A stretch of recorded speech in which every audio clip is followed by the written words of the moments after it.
হিমসের governor নতুন তাকে পাঠিয়েছেন, 1 বছর যায় নাই, জনগণ তার বিরুদ্ধে রিপোর্ট করে মদিনায় এসে বলতেছে, আমিরুল মুমিনিন এমন একজন গভর্নর দিয়েছেন যে গভর্নরটা অকেজো গভর্নর কাম হবে না। কেন? 4টা দোষ তার বিরুদ্ধে রিপোর্ট করা হলো। নাম্বার 1, আমাদের গভর্নর অফিসে প্রত্যেক দিন দেরি করে আসে। আমাদের গভর্নর সপ্তাহে 1 দিন অফিসে আসে না, সন্ধ্যার পরে কথা বলে না, আমরা গেলেও সন্ধ্যার পরে সে ডাকে সাড়া দেয় না। নাম্বার 4 হলো মাঝে মাঝে মৃগী রোগীর মতো অজ্ঞান হয়ে জমিনে পড়ে থাকে। এই 4টা অভিযোগ যখন তিনি শুনলেন, তিনি বললেন ঠিক আছে আমি ব্যবস্থা করব। গভর্নরকে ইনফর্ম করলেন, সাইদ বিন আমির তাড়াতাড়ি তুমি হিমস থেকে তুমি মদিনায় চলে আসো, তোমার সঙ্গে আমার কিছু বোঝাপড়া আছে, জনগণ তোমার বিরুদ্ধে কিছু রিপোর্ট করেছে, উত্তর দিতে হবে। বললেন কি প্রশ্ন, কি রিপোর্ট দিয়েছে? নাম্বার 1 হলো সপ্তাহে তুমি প্রত্যেক দিন অফিসে দেরি করে যাও।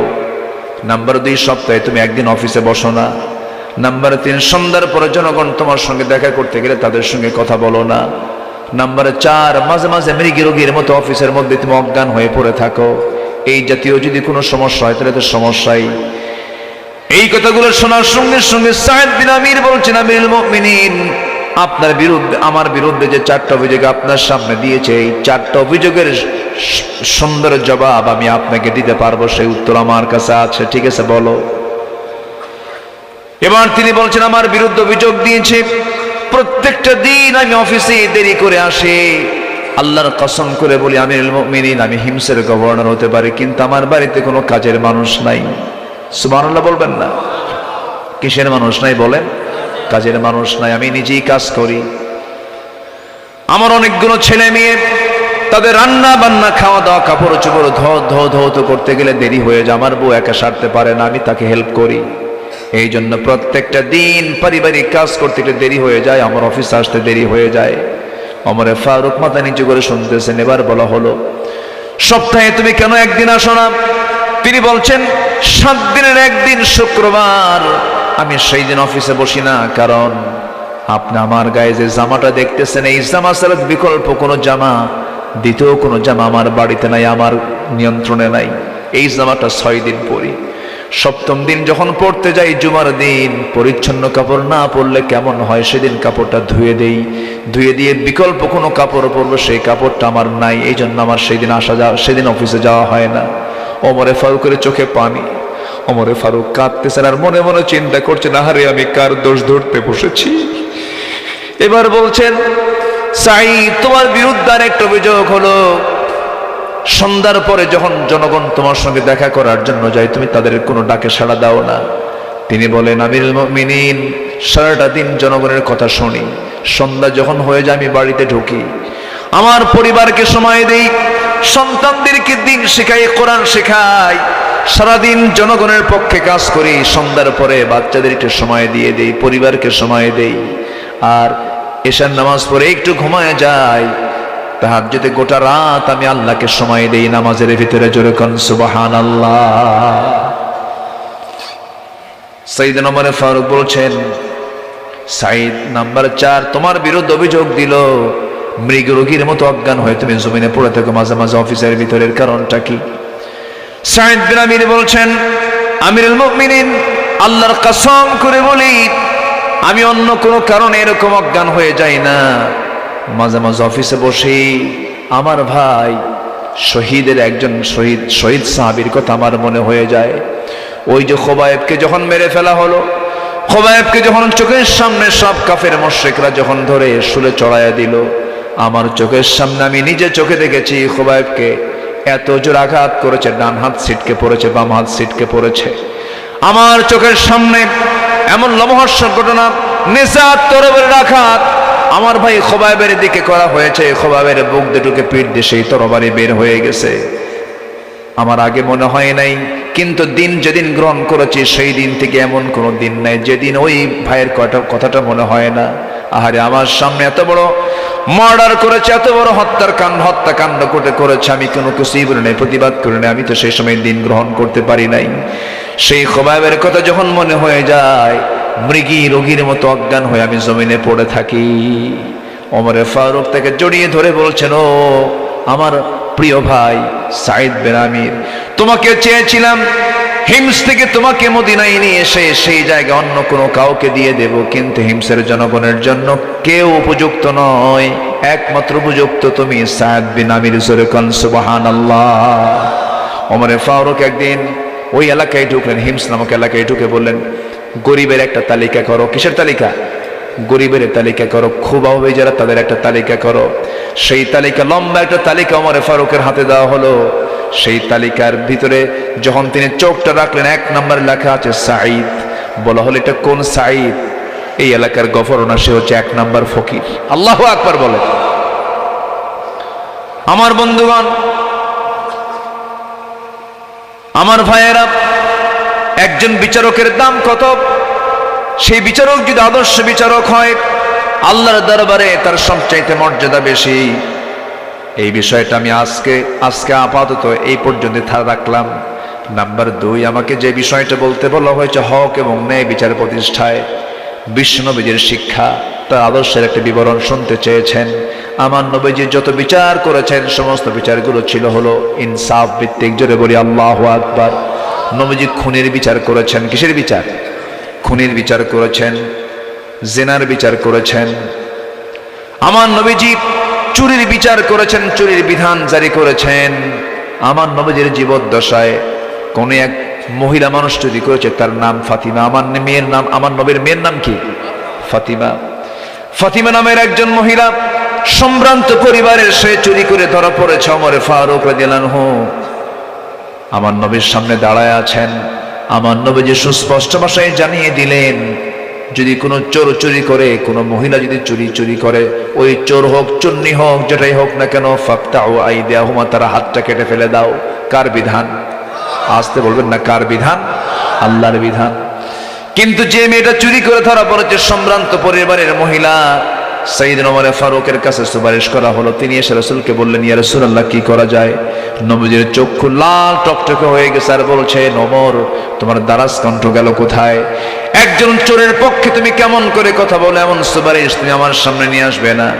একটা কথা জেনে রেখে দিও, এই জায়গায় ওই বংশের ফাতিমা চুরি না করে যদি বিশ্বনবীর কলিজার টুকরা ফাতিমাও যদি চুরি করে ধরা পড়তো, আমি রাসূল নিজে ফাতিমাকে ধরে এনে সবার চোখের সামনে আমি তার হাতটা কেটে ফেলে দিতাম। আউযু বিল্লাহি মিনাশ শাইতানির রাজীম। বিসমিল্লাহির রাহমানির রাহিম।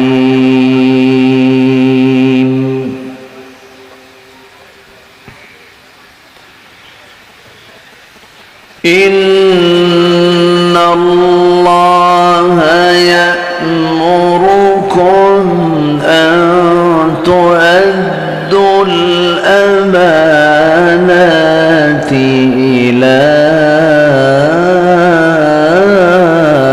আহলিহা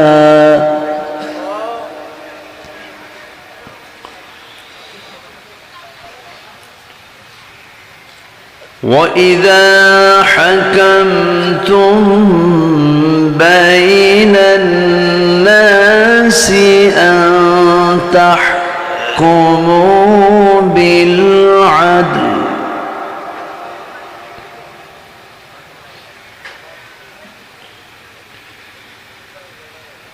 إِنَّ اللَّهَ نِعِمَّا يَعِظُكُم بِهِ إِنَّ اللَّهَ كَانَ سَمِيعًا بَصِيرًا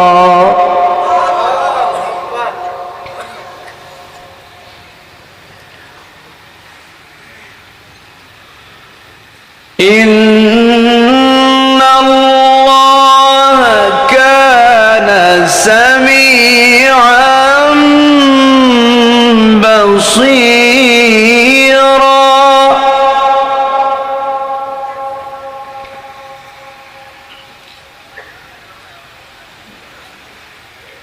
ইন্নাল্লাহা নি'ম্মা ইয়া'ইযুকুম বিহি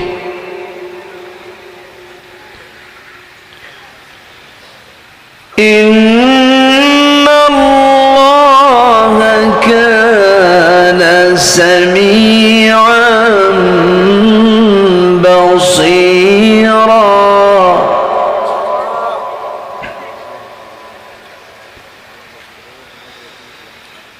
الله أكبر بسم الله الرحمن الرحيم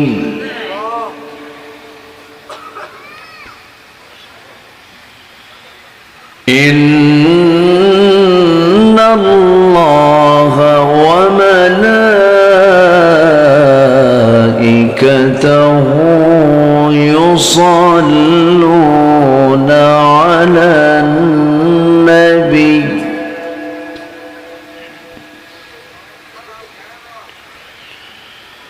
يا أيها الذين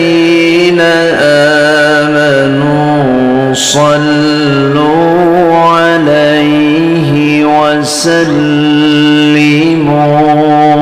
تسليما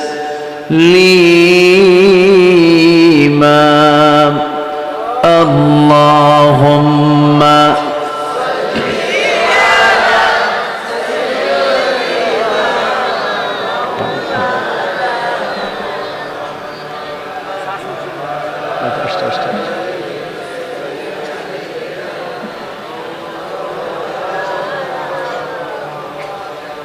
একটু মোহাব্বত দিয়ে নবীর প্রেমে মাতোয়ারা হয়ে জবান খুলে আওয়াজ দিয়ে সবাই বলুন আল্লাহুম্মা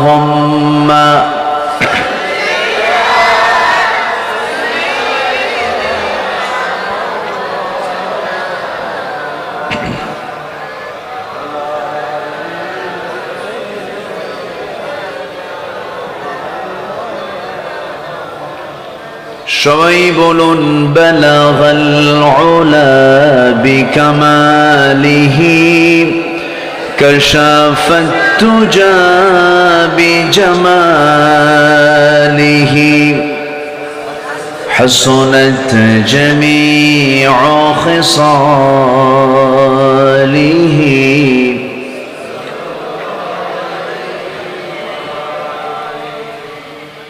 سراج الملة تمهي فخر دو عالم دلبار مولاه شريف الأنبياء نسخاب كل أديان دغره بلغ العلا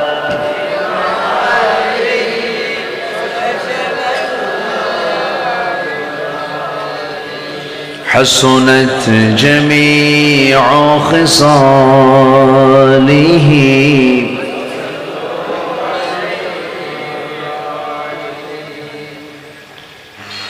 মেঘ ময়ূরী পশ্চিমেতে যে ওই আমার সালাম নবীর দেশে দিও রওজা জিয়ারতের আশায় রওজা জিয়ারতের আশায় পিয়াসী অন্তর যেথায় আমার প্রিয় নবী ঘুমান নিরন্তর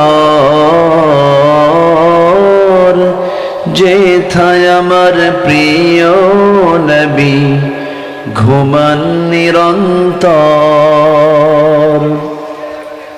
সবাই বলি সাল্লাল্লাহু আলাইহি ওয়াসাল্লাম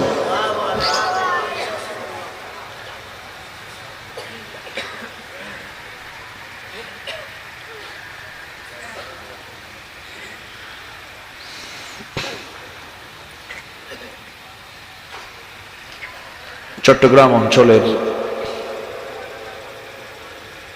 লোহাগাড়া উপজেলার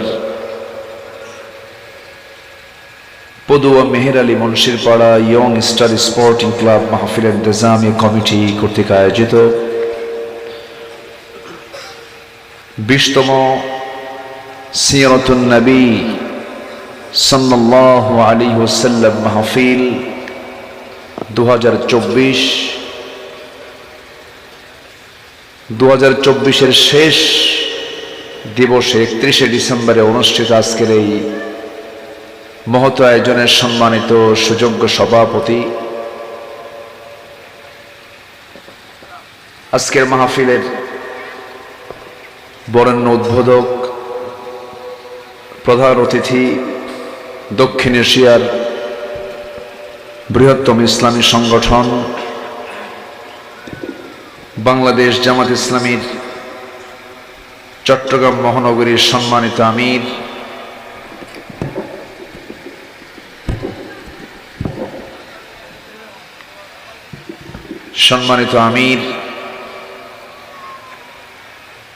চট্টগ্রাম 15 নির্বাচনী আসনের সাবেক সাংসদ জনাব আলহাজ শাহজাহান চৌধুরী, উপস্থিত হাজারাত উলামায়ে কেরাম, ফদলায়ে ইজাম, সুশীল সমাজ, জাতির শ্রেষ্ঠ সন্তান, শিক্ষক মণ্ডলী, আজকের মাহফিলের প্রধান আকর্ষণ যাদেরকে নিয়ে আজকের এই সাজানো গোছানো বর্ণাঢ্য আয়োজন, তাওহীদের পতাকাবাহী, কালেমার ঝান্ডাবাহী, দ্বীন ইসলামের নরসারদুল বীর মুজাহিদ, প্রাণ প্রিয় সম্মানিত দ্বীনী ভাইরা, আড়ালে বসে আছেন শ্রদ্ধেয়া সম্মানিতা মা বোনেরা। আলোচনার সূচনায় আনুষ্ঠানিকতার মধ্য দিয়ে আমার পক্ষ থেকে আবারও দিল খোলা সালাম, আসসালামু আলাইকুম ওয়া রাহমাতুল্লাহি ওয়া বারাকাতুহু।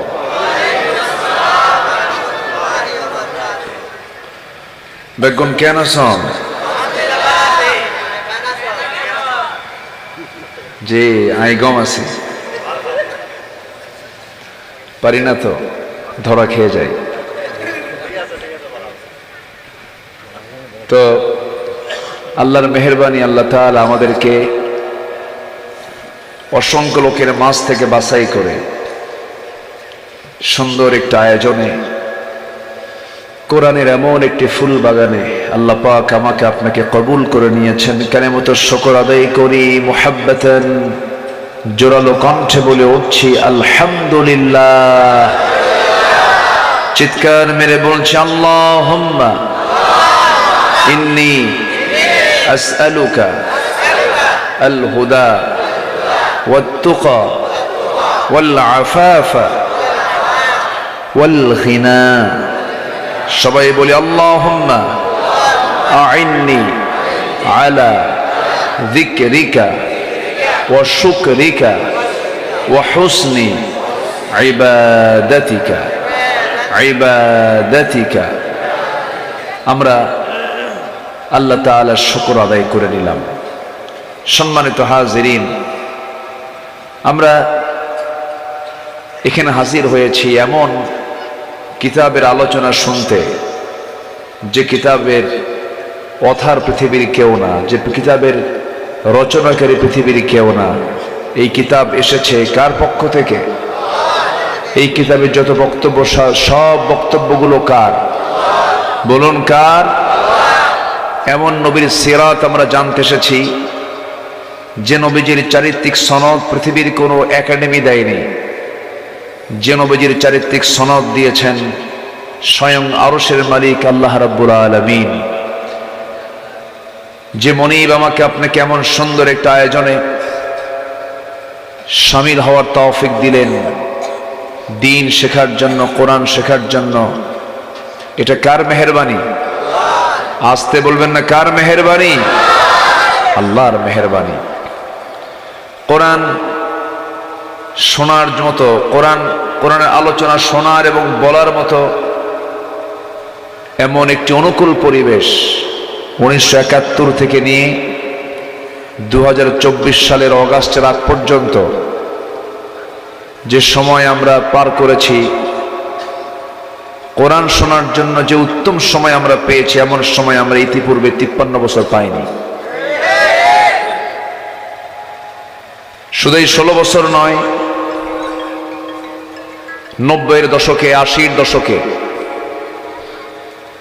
বহু মাহফিল 144 জারি করা হয়েছে।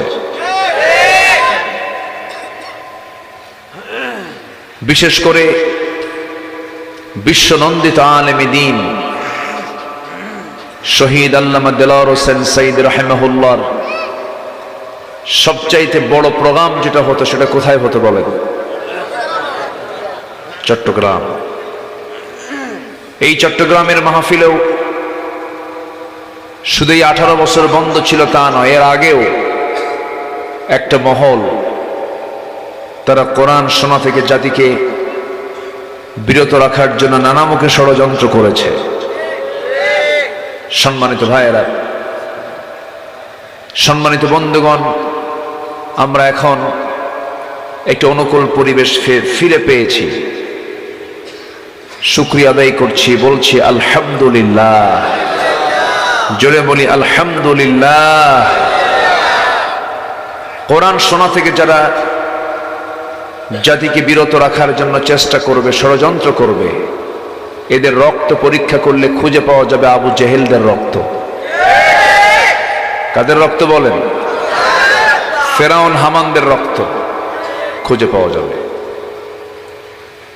কারণ আবু জেহেলের বক্তব্য ছিল, وَقَالَ الَّذِينَ كَفَرُوا لَا تَسْمَعُوا لِهَذَا الْقُرْآنِ وَالْغَوْا فِيهِ لَعَلَّكُمْ تَغْلِبُونَ।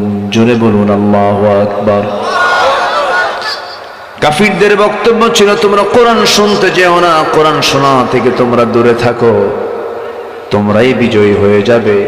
কিন্তু আমার আল্লাহর বক্তব্য সম্পূর্ণ তার বিপরীত। তিনি বলছেন, ওয়াইদা তুলিয়াত আলাইহিম আয়াতুহু যাদাতুহুম ঈমানাও ওয়া আলা রাব্বিহিম ইয়াতাওয়াক্কালুন।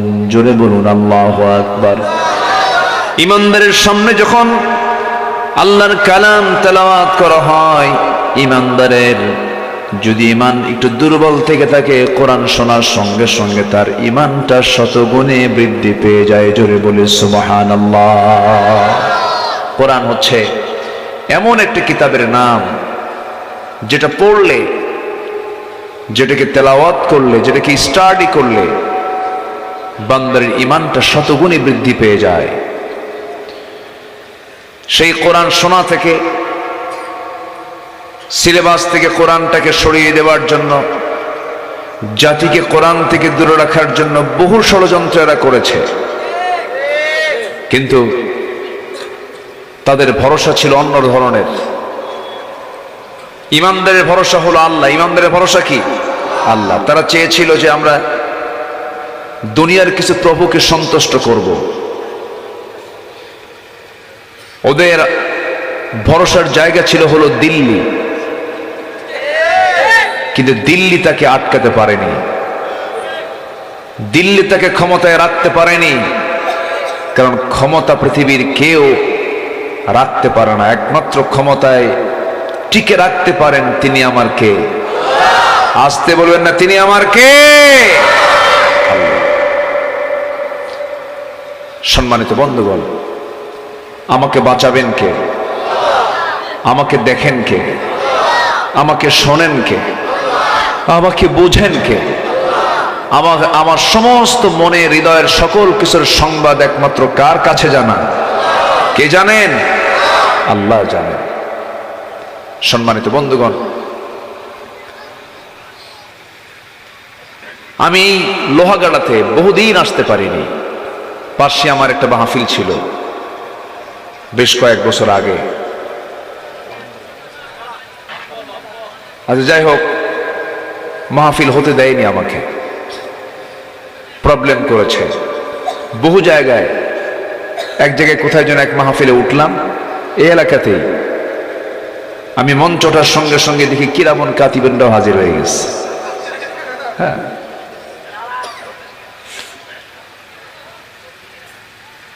ফোর্স পাঠিয়েছে, পুলিশ পাঠিয়েছে। কেন? আমরা নাকি নাশকতার পরিকল্পনা করছি। বলুন তো, কোরআনের মাহফিলে কখনো নাশকতা হয় না? চোখের পানি আসে, কান্না আসে, ইমান তরুতাজা হয়। আদর্শ নাগরিক তৈরি করার জন্য মাহফিল একটা বিশাল মাধ্যম। এই 16 বছর ইসলামী আন্দোলনের কর্মীদের মাঠে বের হতেই দেয়নি, রাস্তায় নামতেই দেয়নি। হাজার হাজার এই মাহফিলের মধ্য দিয়ে আলেমরা হক কথা কখনো একদিনের জন্য বন্ধ রাখেন নাই, ঠিক কিনা? আমিও চেষ্টা করেছি। সম্মানিত বন্ধুগণ, হক কথা থেকে নিজেকে বিরত রাখার কোনো সুযোগ নাই। অনেকে হেকমতের কথা বলেন। হেকমত মানে তো হককে আড়াল করা নয়। হেকমতের সাথে মানে প্রজ্ঞার সাথে, আরো যোগ্যতার সাথে মানুষকে দিনের দিকে ডাকা। আল্লাহ রাব্বুল আলামিন বলেন, উদউ ইলা সাবিলি রাব্বিকা বিল হিকমাতি ওয়াল মাউইযাতিল হাসানাহ ওয়াজাদিলহুম বিল্লাতী হিয়া আহসান। জোরে বলুন আল্লাহু আকবার। হে রাসূল, আপনি মানুষকে দাওয়াত দেন প্রজ্ঞার সাথে, হিকমতের সাথে। ইদফা বিল্লাতী হিয়া আহসান, ভালো দিয়ে আপনি মন্দকে প্রতিহত করেন। ওয়াজাদিলহুম বিল্লাতী হিয়া আহসান।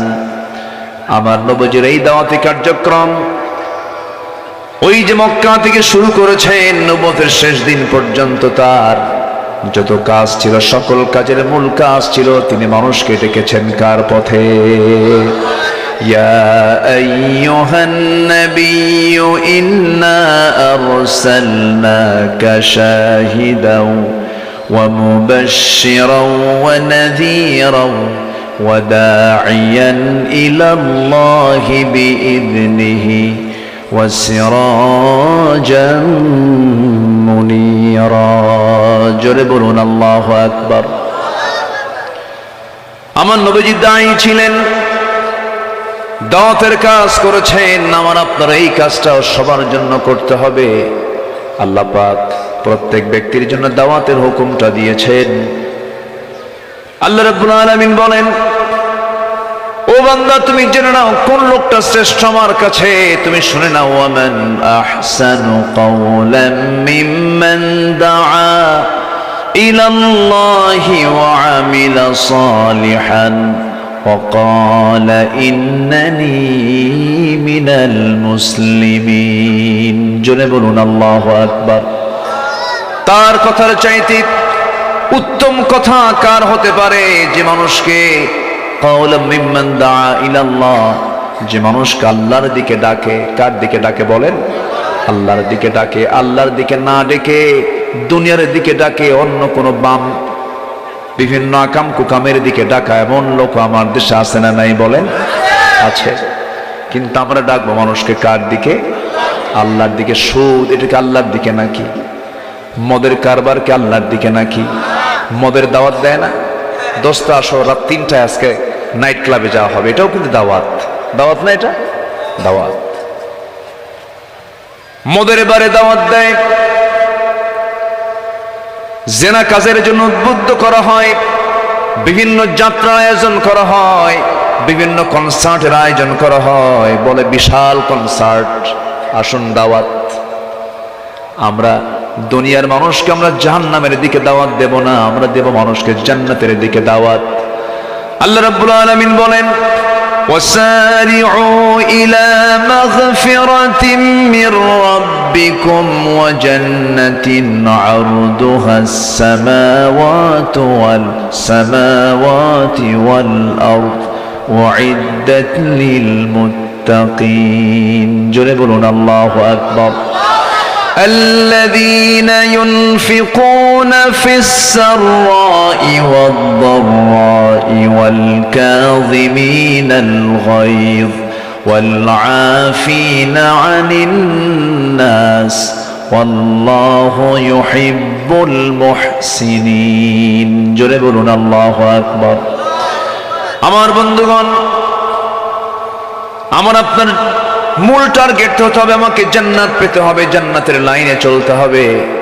আমিও জাহান্নাম থেকে বাঁচতে চাই, আমার পরিবারকেও জাহান্নাম থেকে বাঁচাতে হবে, আমার বন্ধুকে জাহান্নাম থেকে বাঁচাতে হবে, আমার প্রতিবেশীকে জাহান্নাম থেকে বাঁচাতে হবে, আমার ভাইদেরকে জাহান্নাম থেকে বাঁচাতে হবে। এই জন্য তা আছে না নাই বলেন? আসতে বলবেন, না আছে না নাই? আছে। কোন মানুষগুলো ক্ষতিগ্রস্ত নয়? আল্লাহ রাব্বুল আলামিন বলেন, ইল্লাল্লাযীনা আমানু ওয়া আমিলুস সালিহাতি ওয়া তাওয়াসাউ বিল হাক্কি ওয়া তাওয়াসাউ বিস সাবর।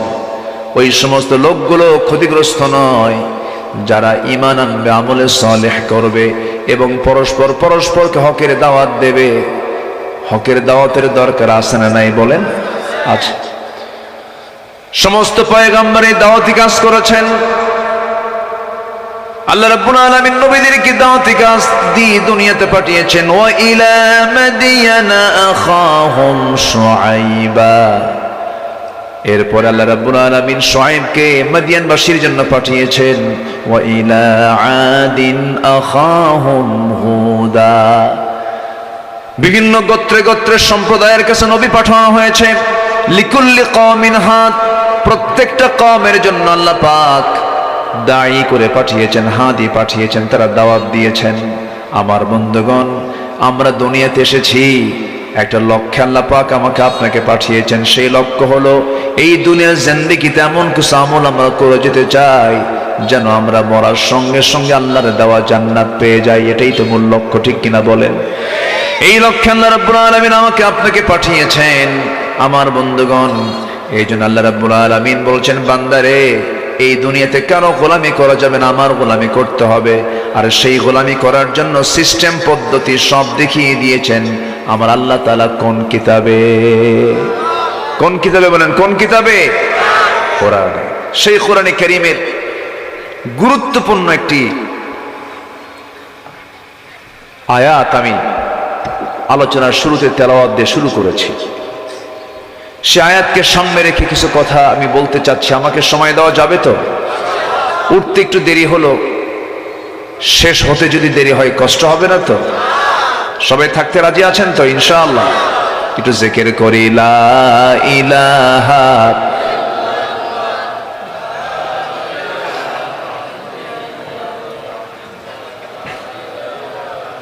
আরো জোরে, লা ইলাহা সুবহানাল্লাহ ওয়ালহামদুলিল্লাহ লা ইলাহা। আরো জোরে, লা ইলাহা লা ইলাহা ইল্লাল্লাহু মুহাম্মাদুর রাসূলুল্লাহ সাল্লাল্লাহু আলাইহি ওয়াসাল্লাম। আমি যেখান থেকে তেলাওয়াত করেছি সেই তেলাওয়াতকৃত আয়াতটি হলো সূরা নিসা থেকে। সূরা নিসার আমি 59 নম্বর আয়াত আমি তেলাওয়াত করেছি। এই তেলাওয়াতকৃত আয়াতকে সামনে রেখে কিছু কথা বলতে চাচ্ছি। আল্লাহ যেন আমার মুখ থেকে সেই কথাগুলি বের করে দেন যেগুলো মুসলিম উম্মার জন্য খুবই জরুরি। জোরে বলি আল্লাহুম্মা আমিন। সম্মানিত ভাইয়েরা, একটা সাবজেক্ট এখানে নির্ধারণ করে দেওয়া হয়েছে, সেটা হলো আল্লাহর দরবারে ন্যায় বিচারকের মর্যাদা। হক এবং ন্যায় বিচার প্রতিষ্ঠায় বিশ্বনবীর শিক্ষা এবং জীবন আদর্শের একটা বিবরণ। যে সাবজেক্টে দেওয়া হয়েছে, সাবজেক্টের উপরে পরিপূর্ণ হক আদায় করতে গেলে 5 দিন লাগবে। কদিন লাগবে? লম্বা সময় দরকার। কারণ নবীর জীবন থেকে কথা বলতে গেলে আমার নবীজির চারিত্রিক সনদ আল্লাহ পাক বর্ণনা করতে গিয়ে যে আজিম শব্দটা আল্লাহ তার শানে ব্যবহার করেছেন, সে আজিম শব্দটা আমার নবীর শানে ব্যবহার করেছেন। আমার নবীর চরিত্র কি সীমিত? না, সীমাহীন চরিত্র তার। আল্লাহ রাব্বুল আলামিন তার চারিত্রিক সনদ বর্ণনা করতে গিয়ে বলছেন, যারা পারেন ঠোঁট মিলিয়ে বলুন নুন ওয়াল কলমি ওয়া মা ইয়াসতুরুন মা আনতা বিনি'মাতি রাব্বিকা বিমাজনুন ওয়া ইন্না লাকা লাআজরান গায়রা মামনুন ওয়া ইন্নাকা লাআলা খুলুকিন আযীম। জোরে বলুন আল্লাহু আকবার। নবী কি আপনাকে যে যা বলে বলুক, আপনাকে পাগল বলুক, আপনাকে গণক বলুক, ওই দিকে কর্ণপাত করবেন না। আমি আপনাকে ঘোষণা দিচ্ছি, আপনি হলেন সুমহান চরিত্র অধিকারী, লাআলা খুলুকিন আযীম। আপনি হলেন সুমহান সীমাহীন চরিত্র অধিকারী। জোরে বলেন সুবহানাল্লাহ। কি চরিত্র আল্লাহ পাক আমার রাসূলকে দান করেছিলেন। সেই বিশ্ব নবীজির জীবন থেকে কিছু কথাও আমরা আজকে শুনবো। তার আগে একটা কথা আসছে, সেটা হলো, একটা পয়েন্ট আসছে, সেটা আল্লাহর দরবারে ন্যায় বিচারকের মর্যাদা। পৃথিবীতে দেশে দেশে বিভিন্ন জায়গায় বিচার হয়, বিচারকও আছে। অধিকাংশ বিচারপতি কি ন্যায় না অন্যায়? বলেন, ন্যায় বিচারপতি না অন্যায় বিচারপতি? কোথায় ন্যায় পাই না তো আমরা। সম্মানিত বন্ধুগণ, এই 16 বছর যে বিচারগুলো হয়েছে, কোন বিচার কি সঠিক হয়েছে? আসতে বলে সঠিক হয়েছে?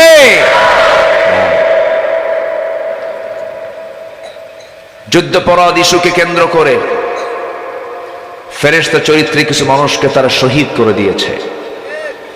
রাষ্ট্রীয় হত্যার মধ্য দিয়ে তারা নেতৃত্ব শূন্য করতে চেয়েছিল, ইসলামী নেতৃত্বকে তারা নিশ্চিহ্ন করতে চেয়েছিল। কিন্তু আগুনে ফোঁ দিলে আগুন নিভে যায়, আবার আগুনে ফোঁ দিলে আগুন দ্বিগুণ দ্বিগুণ জ্বলে ওঠে। ঠিক কিনা? অনেক চেষ্টা তারা করেছিল। 5 অগাস্টের মাত্র 4-5 দিন আগেও এই দেশে শতাধিক দল থাকার পরেও কোন দলকে তারা নিষিদ্ধ করেনি।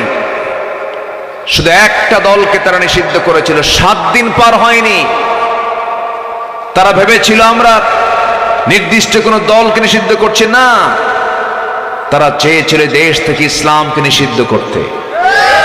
ইসলামকে নিষিদ্ধ করতে গিয়ে তারাই নিষিদ্ধ হয়ে গেছে। ইসলাম কারো বাবার নয়, ইসলাম কার? আসতে বলবেন না, ইসলাম কার? ইসলাম আছে যেখানে সুবিচার, সঠিক বিচার, সেখানে। ইসলাম কি ছিল 16 বছর? ইসলাম কোথায় ছিল বলেন? আমার বন্ধুগণ, আমার ভাইয়েরা, মনোযোগ দিয়ে কথাগুলো শুনবেন। আমার নবীর একটা হাদিস এসেছে, আল্লাহ পাক বলেছেন, সাবআতু ইযিল্লুহুমুল্লাহু ফি যিল্লিহি ইয়াউমুন লা যিল্লা ইল্লা যিল্লুহু, ইমামুন আদিলুন, রাজুলুন কলবুহু মুআল্লাকুন বিল মাসাজিদ, রাজুলুন ইযা দাআতু ইমরাতান ذات حسب وجمال إنا خاف الله। আল্লাহ রাব্বুল আলামিন কাল হাসরের ময়দানে এমন একটি কঠিন পরিস্থিতি সৃষ্টি হবে, সেই দিন কোনো ছায়া থাকবে না, কোনো ছায়া বান্দা পাবে না। সেই দিন শুধু একটা ছায়া থাকবে, আমার আল্লাহর আরশ আজিমের ছায়া। সে আরশ আজিমের ছায়া। আল্লাহ রাব্বুল আলামিন বলেন, আমি বেশি জনকে নেব না, মাত্র 7 শ্রেণীকে আমি আরশ আজিমের ছায়ায় জায়গা দিয়ে দেব। কয় শ্রেণীকে? কয় শ্রেণী? 7 শ্রেণীকে আমি আরশ আজিমের ছায়ায় জায়গা দেব। এর মধ্যে আল্লাহ তাআলা ইচ্ছা করলে নামাজীর নামটা আগে নিতে পারতেন। এরপরে যারা জিকির করে তাদের নামটা আগে নিতে পারতেন, কিন্তু সবার আগে নিয়েছেন এমন একটা গুরুত্বপূর্ণ পথ, যে পথ ঠিক থাকলে সমাজের স্থিতিশীলতা থাকে, যে পথটা ঠিক থাকলে রাষ্ট্র ঠিক থাকে, সমাজ ঠিক থাকে, পরিবার ঠিক থাকে, সেটা হলো বিচার। সেটা কি বলেন তো? বিচার। একটি দেশের 90% শান্তি, নিরাপত্তা নিশ্চিত করে হলো সুবিচারের উপরে। সুবিচার যদি থাকে, সেই সমাজে শান্তি বিরাজ করে। সম্মানিত বন্ধুগণ, এই 16 বছর যে বিচারগুলো হয়েছে, চিন্তা করেন, ঘটনা হলো 71, সাক্ষীর জন্ম হলো 76। সাক্ষীর জন্ম কোন সাল? 76। তাহলে 76 সালে জন্ম নিয়া 71-এর দৃশ্য সে দেখলো কেমনে? রুহের জগৎ থেকে দেখছে। কিসের জগৎ থেকে? রুহের জগৎ থেকে। এরকম বহু কল্পিত সাজানো নাটক আমরা দেখতে পেয়েছি। জাতি এগুলোকে গ্রহণ করেনি, জাতি এগুলোকে প্রত্যাখ্যান করেছে, শুধু অপেক্ষায় ছিল। সেই অপেক্ষার দিন আল্লাহ তাআলা মাজলুমদের পক্ষে দিয়ে দিয়েছিলেন। চিন্তা করা যায়, একজন বিচারপতি কি পাওয়ার তার, প্রাউড করে বলে, আমি সাইদের বিরুদ্ধে ফাঁসির রায় দিয়েছি।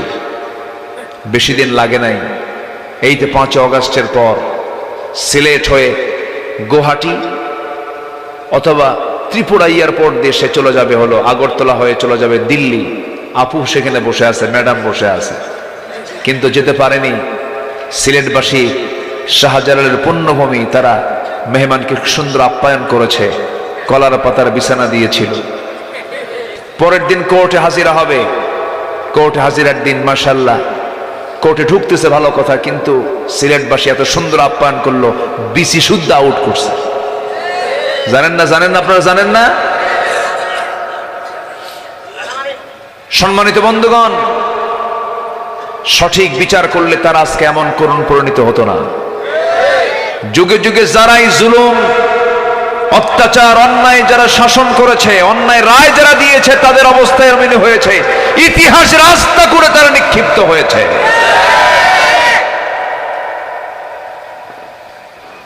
সম্মানিত ভাইয়েরা, আল্লাহ তাআলা সেজন্য আমাকে আপনাকে অর্ডার করছেন, সূরা নিসা আয়াত নাম্বার 59। আমি কি কষ্ট দিচ্ছি কিনা আপনাদের জানি না, কারো কোনো সমস্যা নাই তো? আচ্ছা, আল্লাহ রাব্বুল আলামিন বলেন, ইন্নাল্লাহা ইয়া'মুরুকুম আন তু'আদ্দুল আমানাতি ইলা আহলিহা ওয়া ইযা হাকামতুম বাইনান নাসি আন তাহকুমু বিল আদল ইন্নাল্লাহা নি'ম্মা ইয়া'ইযুকুম বিহি ইন্নাল্লাহা কানা সামিআন বাসীরা। জোরে বলুন আল্লাহু আকবার। আল্লাহ রাব্বুল আলামিন আরেক জায়গায় বলছেন, ইন্নাল্লাহা ইয়া'মুরু বিল আদলি ওয়াল ইহসান ওয়া ইতা'i যিল কুরবা ওয়া ইয়ানহা আনিল ফাহশাই ওয়াল মুনকারি ওয়াল বাগি ইয়া'ইদুকুম লা'আল্লাকুম তাযাক্কারুন। জোরে বলুন আল্লাহু আকবার। ন্যায় বিচার সম্পর্কে আল্লাহ পাক আরেক জায়গায় বলছেন, ই'দিলু হুয়া আকরাবু লিত্তাকওয়া। জোরে বলুন আল্লাহু আকবার। তাকওয়া কাকে বলে? তুমি সঠিক বিচার করো, এটাই তোমার জন্য সবচেয়ে বড় তাকওয়া। আল্লাহ রাব্বুল আলামিন 7 শ্রেণীকে আর শাজিমের ছায়ায় জায়গা দিবেন, যেদিন কোনো ছায়া থাকবে না আর শাজিমের ছায়া ছাড়া। 7 শ্রেণীর মধ্যে আল্লাহ রাব্বুল আলামিন এক শ্রেণী, প্রথম শ্রেণী যাকে দিয়েছেন সেটা হলো আর শাজিমের ছায়ায় 1 নম্বরের তালিকায় থাকবে যারা দুনিয়ার জিন্দেগিতে যারা সুন্দর ন্যায় বিচার করতে পেরেছে। জোরে বলি সুবহানাল্লাহ। ন্যায় বিচারককে আল্লাহ পাক আর শাজিমের ছায়া জায়গা দিবেন। কয় নাম্বার কাতারে? আসতে বলবেন না, কয় নাম্বার কাতারে? 1 নাম্বার। আমার বন্ধুগণ, সঠিক বিচার আছে যেখানে, নিরাপত্তা আছে সেখানে, তার দামটা অনেক বেশি, আমার আল্লাহ তাকে সবচেয়ে বেশি দাম দিয়েছেন। আমার বন্ধুগণ, সাইয়েদনা ওমর ফারুকের শাসন আমল চলছিল। 2 নম্বর খলিফার নাম কি বলেন? বলেন বলেন বলেন। 1 নম্বর খলিফা কে? আবু বকর রাদিয়াল্লাহু তাআলা আনহু। 2 নম্বর খলিফা কে? ওমর ফারুক রাদিয়াল্লাহু তাআলা আনহু। 3 নম্বর খলিফা কে? ওসমান রাদিয়াল্লাহু। 4 নম্বর খলিফা কে? সাইয়েদনা আলী রাদিয়াল্লাহু আনহু। এই 30 বছরের খেলাফা, প্রথম খলিফা সাইয়েদনা আবু বকর ছিলেন। 2 বছর পর তিনি দুনিয়া থেকে বিদায় নিলেন। খেলাফতের দায়িত্ব পেলেন ওমর ফারুক রাদিয়াল্লাহু তাআলা আনহু। সুশাসন কাকে বলে? 2 বছর যে সাইয়েদনা আবু বকর সিদ্দিক রাদিয়াল্লাহু আনহু, তিনি যে দেশ অন্যায় অরাজকতা থাকবে না, হারাম কাজ থাকবে না, অন্যায় কাজ থাকবে না, এই জন্য জাতিকে সবার আগে ভয় ঢুকিয়ে দিতে হবে। প্রশাসনের ভয় না আল্লাহর ভয়? আসতে বলবেন না, কার ভয়? আল্লাহর ভয় ঢুকায় দিতে হবে।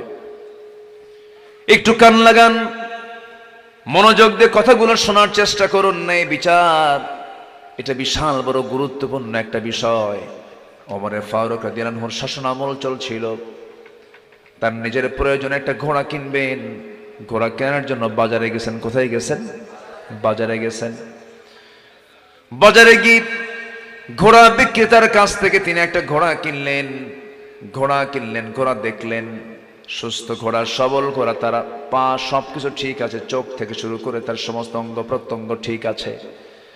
সাইয়েদনা ওমর ফারুক রাদিয়াল্লাহু তাআলা আনহু ওই ঘোড়াওয়ালার হাতে দামটা দিয়ে দিলেন, ঘোড়াও কিনে নিলেন।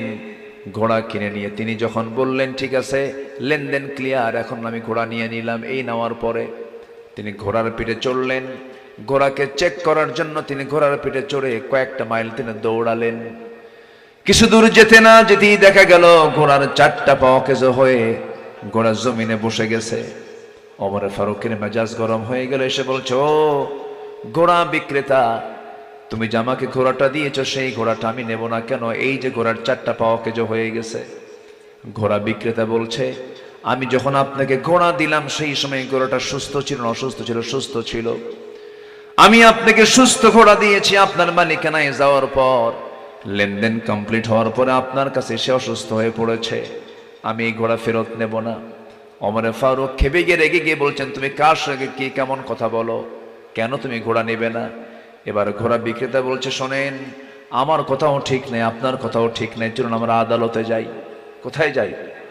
আদালতে চলে যায়। একটা ঘোড়া বিক্রেতা বলতেছে আদালতে যাই। সাইয়েদনা ওমর ফারুক রাদিয়াল্লাহু আনহু বললেন, ঠিক আছে ঘোড়া বিক্রেতা, তুমি যেহেতু আদালত পর্যন্ত নিয়ে যাবে আমাকে, আমিও যেতে প্রস্তুত আছি। সাইয়েদনা ওমর ফারুক অর্ধ দুনিয়ার শাসনকর্তা একজন সাধারণ ঘোড়া বিক্রেতার মামলায় তিনি কোর্টে হাজিরা দিতে গেছেন। আল্লাহু আকবার বলবেন না? আইন সবার জন্য, আস্তে আইন সবার জন্য সমান। সাবজেক্ট তো ওই সাবজেক্টে আমাকে যেতে হচ্ছে, কষ্ট হচ্ছে না তো আপনাদের? সাইয়েদনা ওমর ফারুক রাদিয়াল্লাহু তাআলা আনহু আদালত চত্বরে চলে গেলেন। ঘোড়া বিক্রেতার সাথে চলে গেছে। তিনি আদালতের ভিতরে ঢোকা মাত্র আদালতের যিনি বিচারপতি কাজী শুরাইহ ইবনুল হারিস আল কিন্দি রাহিমাহুল্লাহ, এই বিচারপতির চোখের সামনে যখন খলিফা ওমর ফারুক পড়ে গেছেন, চেয়ার থেকে দাঁড়ায় গেছেন, বলছেন, আমিরুল মুমিনিন, আপনি কেন আদালত প্রাঙ্গণে? কি হয়েছে? আপনি কেন এই জায়গায় এসেছেন? তিনি বলছেন, ও বিচারপতি, আমাকে এমন প্রশ্ন করতে যেও না, কারণ তুমি এখন গুরুত্বপূর্ণ পদে আছো, গুরুত্বপূর্ণ কাজ করছো, কোনো ব্যক্তি চেনার দরকার নাই। আমি ওমর এসেছি বিচার নিয়ে। এই যে ঘোড়াওয়ালা, ঘোড়া বিক্রেতা আমার কাছে ঘোড়া বিক্রি করেছে, কিন্তু অকেজো ঘোড়া বিক্রি করেছে, অসুস্থ ঘোড়া বিক্রি করেছে, অসুস্থ হয়ে পড়ে আছে, 4টা পায়ে অকেজো, আমি এই ঘোড়া নেব না। কিন্তু ঘোড়া বিক্রেতা বলে, এই ঘোড়া আমি ফেরত নেব না। সঙ্গে সঙ্গে বিচারপতি এই কথাগুলো শুনলেন। ওমর ফারুক বলছেন, বিচারপতি আপনি চেয়ারে বসে যান, আপনি কোনো ব্যক্তির দিকে তাকাবেন না, সঠিক বিচারটাই করবেন। ইয়াদিলু হুয়া আকরাবু লিত্তাকওয়া, সঠিক বিচার করো, এটাই হলো তাকওয়ার সবচাইতে গুরুত্বপূর্ণ একটা অংশ। যেরকম সুবহানাল্লাহ। মাথায় টুপি দিলে, মুখে দাড়ি রাখলে, আর লম্বা জুব্বা পড়লে, আর তাহাজ্জুদ কিছু পড়লে, নফল রোজা করলে, মসজিদ মাদ্রাসা বানায় দিলেই মুত্তাকি হওয়া যায় না, ঠিক কি না? আমার নবীজি জীবনে হজ করেছেন একবার, আর আমার দেশের নায়ক নায়িকারা হজ করে 10-12 বার। কম কথা? নায়ক নায়িকারা হজ করতে যায়, হজ করতে যায় আবার লাইভে আসে, লাইভে এসে বলে, প্রিয় দেশবাসী, আমি ওমরায় এসেছি, সবাই আমার জন্য দোয়া করবেন, আমি যেন ওমরার বাকি কাজ সম্পূর্ণ করে দেশে ফিরে যেন সিনেমার বাকি কাজ সম্পূর্ণ করতে পারি। আছে না নাই? আছে। কত নোংরামি আমরা দেখি। আমার কথাগুলোকে বোঝা যায়?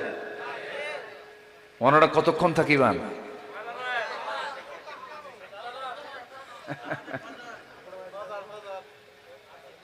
ফজল লত্তি, হ্যাঁ লত্তি কয় না? আপনারা, আমি কথা বলতে পারি না, আপনাদের কথাটা বলতে আটকে যায়, কিন্তু আপনি কি বলেন গালি দিলে বেশি টের পাই। খুব সুন্দর ভাষা আপনাদের। আপনারা বড় ভাগ্যবান, চট্টগ্রামের সন্তান হওয়াতে 2 ভাষার মালিক হতে পেরেছেন, আলহামদুলিল্লাহ। একটা চট্টগ্রাম চাটগাইয়া, আর একটা হলো বাংলা। আলহামদুলিল্লাহ বলবেন না? আলহামদুলিল্লাহ। তাহলে বরকত কম না বেশি? বেশি। আরো ভাষা আছে এলাকায়, উপজাতি আছে না কিছু, ওদের ভাষা বোঝেন আপনারা? কই? চিংচংপং, হ্যাঁ।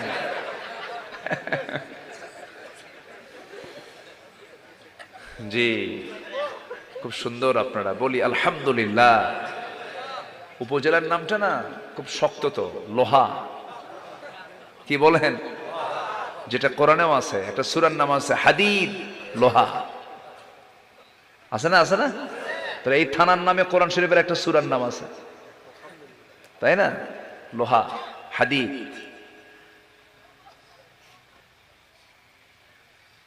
দুর্বল কোন জিনিস আপনারা গাড়েন না, লোহাই গাড়েন, ঠিক আছে না? ফিহি বাসুন শাদীদুন ওয়া মানাফিউ লিন-নাস। আল্লাহু আকবার বলেন। লোহা ছাড়া উপায় নাই তো, আপনার লোহা ছাড়া কোনো, লোহা গাড়া ছাড়া উপায় নাই। এই যে লোহা গাড়ছে, এটা লোহা, মোবাইল লোহা, ক্যামেরা লোহা, এই মনিটর লোহা, ওই যে লোহা, বিমান লোহা। পৃথিবীর এমন কোন কাজ, ওয়ানজালনাল হাদিদ, এই লোহা পৃথিবীর কেউ বানায় নাই, লোহা সব নাজিল করেছেন কে? আল্লাহ নাজিল করেছেন। লোহা নাজিল হয় কেমন, এটা ব্যাখ্যা আছে, সায়েন্স আছে এখানে। লোহা আল্লাহ আকাশ থেকেই দিয়েছেন, জোরে বলি সুবহানাল্লাহ। পৃথিবীর কেউ লোহা বানায়নি। লোহার ফ্যাক্টরি বলে না কি? লোহার ফ্যাক্টরি বলে, কিন্তু লোহার ফ্যাক্টরি কি সেখানে লোহা তৈরি করে না, লোহা প্রসেস করে। হ্যাঁ, এটাই তো ভাইজান, কত কষ্ট করেছে। বিয়ের অনুষ্ঠানে বিয়ে খাইতে গেছে, বিয়ের অনুষ্ঠানে, ওখান থেকে পুলিশ ধরে নিয়ে মারছে দৌড় থানা, তাই না? কত কি করেছে। 2018 সালে নির্বাচনের আগ দিয়ে আমি আমার বাড়িতে বসা, রাত্রেবেলা গোটা বাড়ি ঘেরাও করে ভিতরে ঢুকে বলতেছে, হুজুর চলেন। তো বললাম কেন? কেন, একটু আপনাকে থানায় যেতে হবে। গেলাম, থানার ওসি আমাকে দেখে কান্দে। বললাম আপনি কান্দেন কেন? হুজুর আমি আপনার খুব ভক্ত, ওয়াজ শুনি, আমার পরিবারও ভক্ত। ভক্তি যখন আপনি আমার ধরে আনলেন কেন? বলতেছে হুজুর কি করব, উপরের চাপ। কিসের চাপ? উপরের চাপ। তো উপরের চাপে আপনি আমাকে ধরে আনলেন, আপনি আমাকে খুব ভালোবাসেন, মহাব্বত করেন। হুজুর কি করবেন এখন? চাকরি বাঁচান তো ফরজ। বললাম ইমান বাঁচান তো নফল।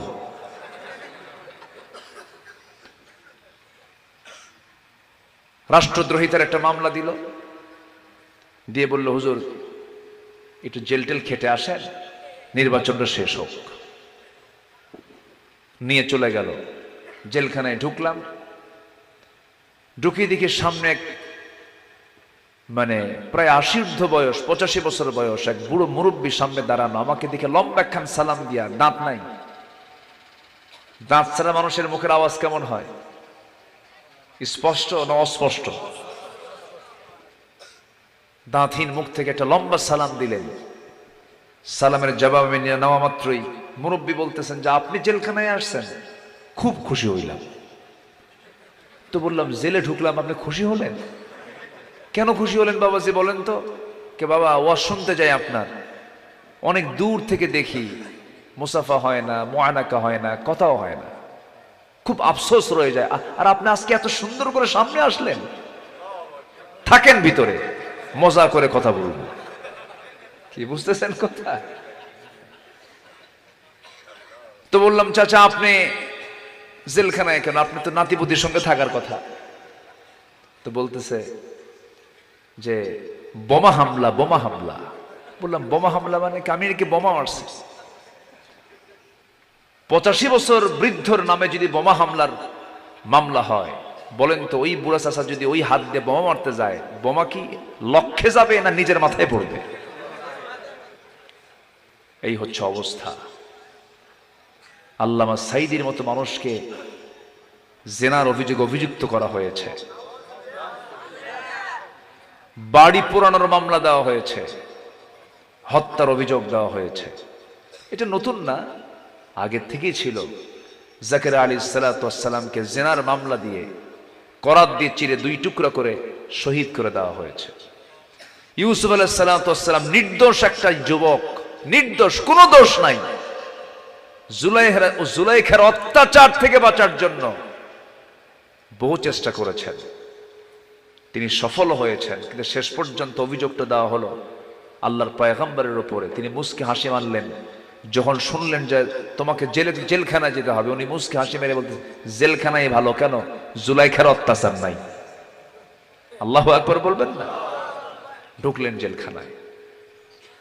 নবীদের বিরুদ্ধে যদি এমন মামলা হয়, পয়গম্বরদের বিরুদ্ধে যদি জেনার অভিযোগে যদি অভিযুক্ত করার চেষ্টা করা, অপচেষ্টা করা হয়, আলেমদের বিরুদ্ধে হতেই পারে, কিন্তু সত্যকে উন্মোচন করে দেন তিনি আমার কে? আসতে বলবেন না, তিনি আমার কে? আজকে জাতির সামনে যারা জালিম, আল্লাহ তাদেরকে ন্যাংটা করে উলঙ্গ করে ছেড়েছেন, ঠিক কিনা? উলঙ্গ করে ছেড়েছেন। কোন পরিবারের বউ যদি পালায় বাড়ি থেকে, বলেন তো ওই পরিবারের মান সম্মান থাকে? হ্যাঁ, কেমনে পালায় চলে গেল বলেন তো? বুকে যদি সৎ সাহস থাকতো দেশ থেকে পালাতো না, ঠিক কিনা? একটা আলেম আমার দেশে কেউ পালায় নাই, কেউ পালায় না। আমাদেরকে পাকিস্তানের রাজাকার বলেছে, কেউ পাকিস্তান যায় নাই, দিল্লি রাজাকাররা দিল্লি পালায় চলে গেছে।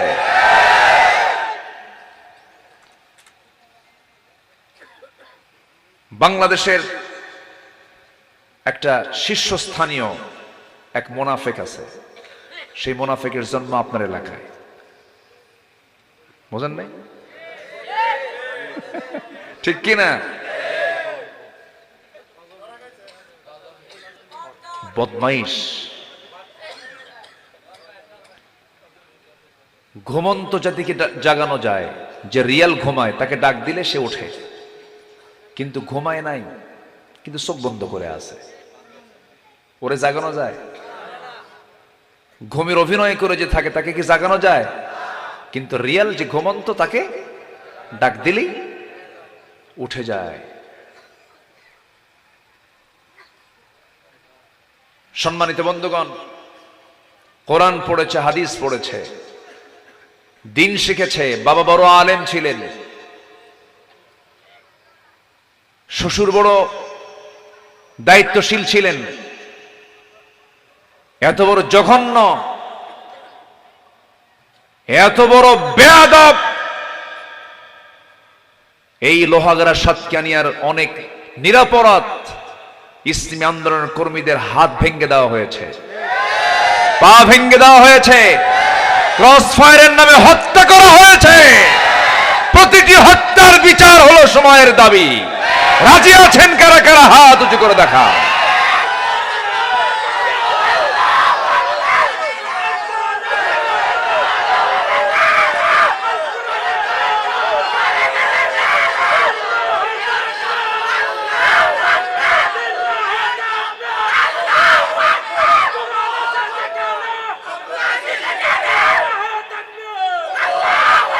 আল্লাহ কবুল করুন, জোরে বলে আমিন, আরো জোরে আমিন। আমরা সঠিক বিচার চাই, ঠিক কিনা বলেন? তারা যা করেছে আমরা তা পারবো না তো। কুকুর যদি কামড়ায়, কুকুরের পায়ে কি কামড়ান যায়? ওরা যা পারবে আমরা কি তা পারবো? পারবো না তো। ওয়াল কাযিমিনাল গাইজ ওয়াল আফিনা আনিন নাস আল্লাহু ইউহিব্বুল মুহসিনিন। আমার নবীজি মক্কা বিজয়ের দিন কাঁদতেছেন, আনন্দে কাঁদতেছেন। 10 বছর যেতে পারেননি। কয় বছর? 10 বছর। নবীজি মক্কায় ঢুকে পড়লেন।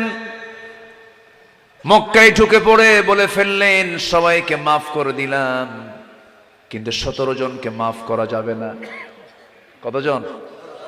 17 জনকে মাফ করা যাবে না। এর মধ্যে একজন ব্যক্তির নাম ছিল ইকরামা ইবনে আবু জেহেল। ইকরামার স্ত্রী নবীর কাছে এসে বলতেছি, আমি ইকরামার স্ত্রী বলছি, আমি কালিমা গ্রহণ করতে চাই, আমাকে কালিমা পড়ায় দেন। রাসূল তাকে বলে ফেললেন, বলো লা ইলাহা ইল্লাল্লাহু ওয়াহদাহু লা শারীকা লাহ। মাফ করে দিলেন। এবার তিনি বলতেছেন, ইয়া রাসূলুল্লাহ, আপনি 17 জনের যে তালিকা দিয়েছেন এর মধ্যে আমার স্বামীটাও আছে। আবু জেহেলের ছেলে ইকরামা, এমন কোন যুদ্ধ নাই যে যুদ্ধে নবীর বিরুদ্ধে সে দাঁড়ায় নাই, তিনি দাঁড়ান নাই। এবার তিনি বলছেন, আমার স্বামী, আপনি তার বিরুদ্ধে তালিকা দিয়েছেন, আমার স্বামী যদি কালিমা পড়ে মুসলমান হয়ে যায়, আপনি কি তাকে মাফ করবেন নাকি? রাসূল বললেন, আমি তাকে মাফ করে দেব। সুবহানাল্লাহ বলবেন না? আমার নবীজি বললেন, মাফ করে দেব আমি। অথচ আবু জেহেল কি পরিমাণ অত্যাচার করেছে, এবং তার ছেলে সারাটা জীবন প্রত্যেকটা যুদ্ধে নবীর বিরুদ্ধে অবস্থান নিয়েছেন। তিহামা অঞ্চল পার হয়ে ভয়ে পালায়া চলে যাচ্ছিল ইকরামা। সামনে একটা দরিয়া পেল, নৌকায় চড়েছেন। নৌকাওয়ালাকে বলছেন, ও নৌকাওয়ালা, ও মাঝি, আমাকে তুমি ওই পারে কি পার করে দেওয়ার ব্যবস্থা করবে নাকি? নৌকার মাঝি বলতেছে, হ্যাঁ পার করে দেব। কয় টাকা নেবা? আমি কোনো টাকার বিনিময়ে পার করব না। আমাকে গোটা দুনিয়ার সব সম্পদ যদি আমাকে দিয়ে দাও তবু আমি পার করব না। আমি তোমাকে পার করার শর্ত দিচ্ছি, সেটা হলো এই দরিয়া যদি পার হতে চাও এই নৌকাতে, শর্ত হলো একটাই, তোমাকে কালিমা পড়তে হবে। আল্লাহু আকবার বলেন। ইকরামার মন অন্যরকম হয়ে গেল। হারে, আল্লাহর দ্বীন এত দূর পর্যন্ত চলে এসেছে, এই নৌকাওয়ালা শর্ত জড়িয়ে দিচ্ছে, কালিমার শর্ত জোড়াইয়া দিচ্ছে। তার মনটা ছোট হয়ে গেল।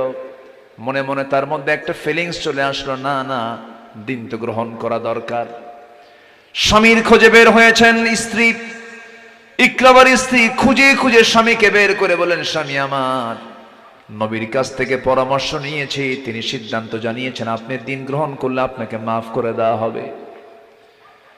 সোজা নবীর কাছে যখন রওনা দিয়েছেন ইকরামা, রাসূল সব সাহাবা ইকরামকে বলেন, সাহাবীরা, আমার সামনে কিছুক্ষণ পর আবু জেহেলের ছেলে ইকরামা চলে আসবে। ইকরামা যদি কালিমা পড়তে চায়, তোমরা কেউ তাকে ইনসাল্ট করে কথা বলবা না, কেউ কোনো বাজে কথা বলবে না। ইকরামার সামনে এসে যদি কালিমা পড়ে সিদ্ধান্ত নিয়ে ফেলে, সে যদি দিন গ্রহণ করে ফেলে, আমি তাকে মাফ করে দেব। তোমরা তাকে কেউ কোনো কটু কথা বলবে না। নবীর সামনে দাঁড়ায়া ইকরামা সোজা বলে ফেললেন, আশহাদু আল্লা ইলাহা ইল্লাল্লাহ ওয়াহদাহু লা শারীকা লাহ। নবীজি তাকে বুকের মধ্যে আলিঙ্গন করে নিলেন। জোরে বলি সুবহানাল্লাহ। যারা বিপদগামী ছিলেন আমরা তাদেরকে ওয়েলকাম জানাই, ফিরে আসেন, তওবা করেন। সেই দলকে বিদায় দিয়ে দেন যে দল আপনাকে আখিরাতে জাহান্নাম থেকে বাঁচাতে পারবে না, সেই দলকে না বলে ফেলুন। সেই দল প্রত্যাখ্যান করে আল্লাহর দলে যোগদান করুন, একামতে দ্বীনের সংগ্রামে শামিল হন, নিজেকে আল্লাহর অনুগত বান্দার পরিচয় দিন, প্রস্তুত করে তুলুন নিজের জীবনকে। আমরা আপনাকে ওয়েলকাম জানাই। কিন্তু যে দল করলে আপনাকে জাহান্নাম যেতে হবে, যে নেতৃত্ব মানলে আপনাকে জাহান্নাম যেতে হবে, সেই নেতৃত্বের মুখে জুতা মারুন, থুতু মারুন, ঠিক কিনা? সম্মানিত ভাইয়েরা, সাইয়েদনা ওমর ফারুক রাদিয়াল্লাহু তাআলা আনহু বিচারকের সামনে দাঁড়ায় গেছেন। মনে আছে তো আপনাদের? মনে আছে? দাঁড়ায় গেছেন। বিচারক চেয়ারে বসা, বিচারক দাঁড়ায় গিয়ে বলছে, আমিরুল মুমিনিন, আপনি এই জায়গায় কেন? আপনি আমারও খলিফা, আপনি এই জায়গায় কেন আসছেন? তিনি বলছেন, বিচারপতি, তুমি আমার দিকে তাকায় বিচার করবে না, তুমি কোনটা ন্যায় কোনটা অন্যায় তা দেখে বিচারের রায় দিয়ে দিবা। দুই পক্ষের মুখ থেকে কথাগুলো শুনলেন কাজী শুরাই ইবনুল হারিস আল কিন্দি রাহিমাহুল্লাহ। শুনলেন, সব কিছু শোনার পর এবার বিচারপতি বলছেন, আমিরুল মুমিনিন, দুই পক্ষের কথা শুনলাম, যতটুকু বুঝলাম, আজকে এই আদালতের রায় আপনি ওমর ফারুক আপনার বিরুদ্ধে চলে যাবে। সুবহানাল্লাহ বলবেন না? আমি আপনার পক্ষে রায় দিতে পারবো না, কারণ আপনার পক্ষ রায়টা হবে সম্পূর্ণ ইল্লিগাল। কারণ আপনি সাইয়েদনা ওমর ফারুক রাদিয়াল্লাহু তাআলা আনহু আমার সামনে আপনি আমাকে লক্ষ্য করে কথা বলছেন। এই যে আপনি আমার সঙ্গে কথা বলছেন, আমি আপনার সঙ্গে কথা বলছি, আপনি কথা বলা শেষ করে বাড়ি পর্যন্ত সুস্থ অবস্থায় ফিরতে পারবেন তার কোনো গ্যারান্টি আছে নাকি? নাই।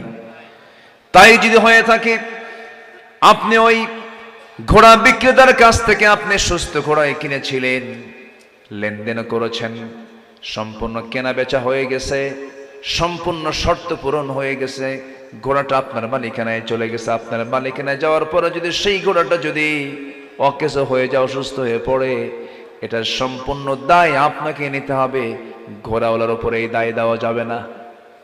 সুবহানাল্লাহ বলবেন না? ওমর ফারুক মাথা নিচু করলেন, মুস্কি মুস্কি হাসি দিয়ে সেখান থেকে বের হয়ে আসলেন। বের হয়ে এসে পরের দিন মজলিসে শুরার বৈঠক শুরু হয়ে গেল। অনেক বড় একটা মজলিসের শুরার বৈঠকে ওমর ফারুক বললেন, শোনো, আজকে আমি নতুন একটা প্রস্তাব দিতে চাই। কি? আমি এমন একজন বিচারপতি পেয়েছি, তার দারুণ সাহস। আমি ওমর, আমাকে না দেখে সে আমার বিরুদ্ধে পর্যন্ত রায় দেওয়ার সাহস পেয়েছে। সে ন্যায়কে সামনে রেখে আমার বিরুদ্ধে পর্যন্ত রায় দিতে সে চুল পরিমাণ সে ভয় পায় নাই। অতএব সবার সামনে আমি প্রস্তাব করছি, কাজী শুরাইকে আঞ্চলিক বিচারপতি না বানায়া তাকে না রেখে তাকে জাতীয় বিচারপতি বানায় দেওয়া হোক। আল্লাহু আকবার বলেন, আল্লাহু আকবার বলেন। খলিফার বিরুদ্ধে রায় দেয় আর তার পদোন্নতি হয়। আর আমার দেশে এক প্রধান বিচারপতি একটু হক কথা বলতে নেওয়া মাত্রই তাকে পাগল বানায়া দেশ থেকে তাকে বের করে দেওয়া হয়েছে।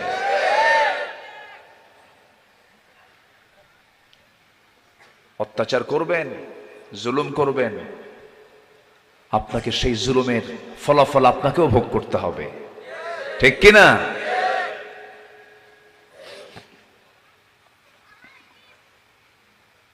এই লোহাগাড়া সাতক্ষীরার মানুষগুলো কত যে জুলুমের শিকার হয়েছে। আল্লাহ, তুমি একটা অনুকূল পরিবেশ দিয়েছ। আমাদের একটা আল্লাহর কাছে কামনা দোয়া, আল্লাহ তুমি এই সবুজ ভূখণ্ডকে ইসলামের জন্য কবুল করে নাও। জোরে বলি আল্লাহুম্মা আমিন। তুমি এমন একটা শাসক দাও যে শাসকের চরিত্র যেন আমাদের কাছে ওমরের চরিত্র যেন ফুটে ওঠে, এমন একটা শাসক আমরা তুমি আল্লাহ আমাদের দিয়ে দাও। জোরে বলি আল্লাহুম্মা আমিন। সাইয়েদনা ওমর কি শাসক তিনি ছিলেন, তিনি শাসন করেছেন কি দিয়া? ওমর এত ভালো মানুষ হয়েছেন কি দিয়া? কি দিয়া বলেন? কি দিয়া? কোরআন দিয়া। তাকওয়া কাকে বলে? কি শাসক তিনি ছিলেন। তিনি এক বোতল কি মধু, রাষ্ট্রের পক্ষ থেকে এক বোতল মধু পেয়েছেন। এই মধুটা উনি সহ ওনার প্রতিবেশী আরো 4 ঘর, মোট 5 ঘরে এক বোতল মধু সমান ভাগে ভাগ করে দিতে হবে। তিনিও যা নিবেন, প্রতিবেশীরাও তাই নেবে।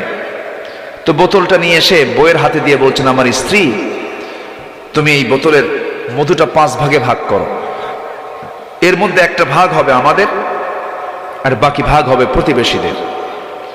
স্ত্রীর হাতে বোতল হস্তান্তর করার পরপরই আবার বলছেন, আমার স্ত্রী, বোতলটা আমাকে ফেরত দাও, আমি তোমাকে ভাগ করতে দেব না।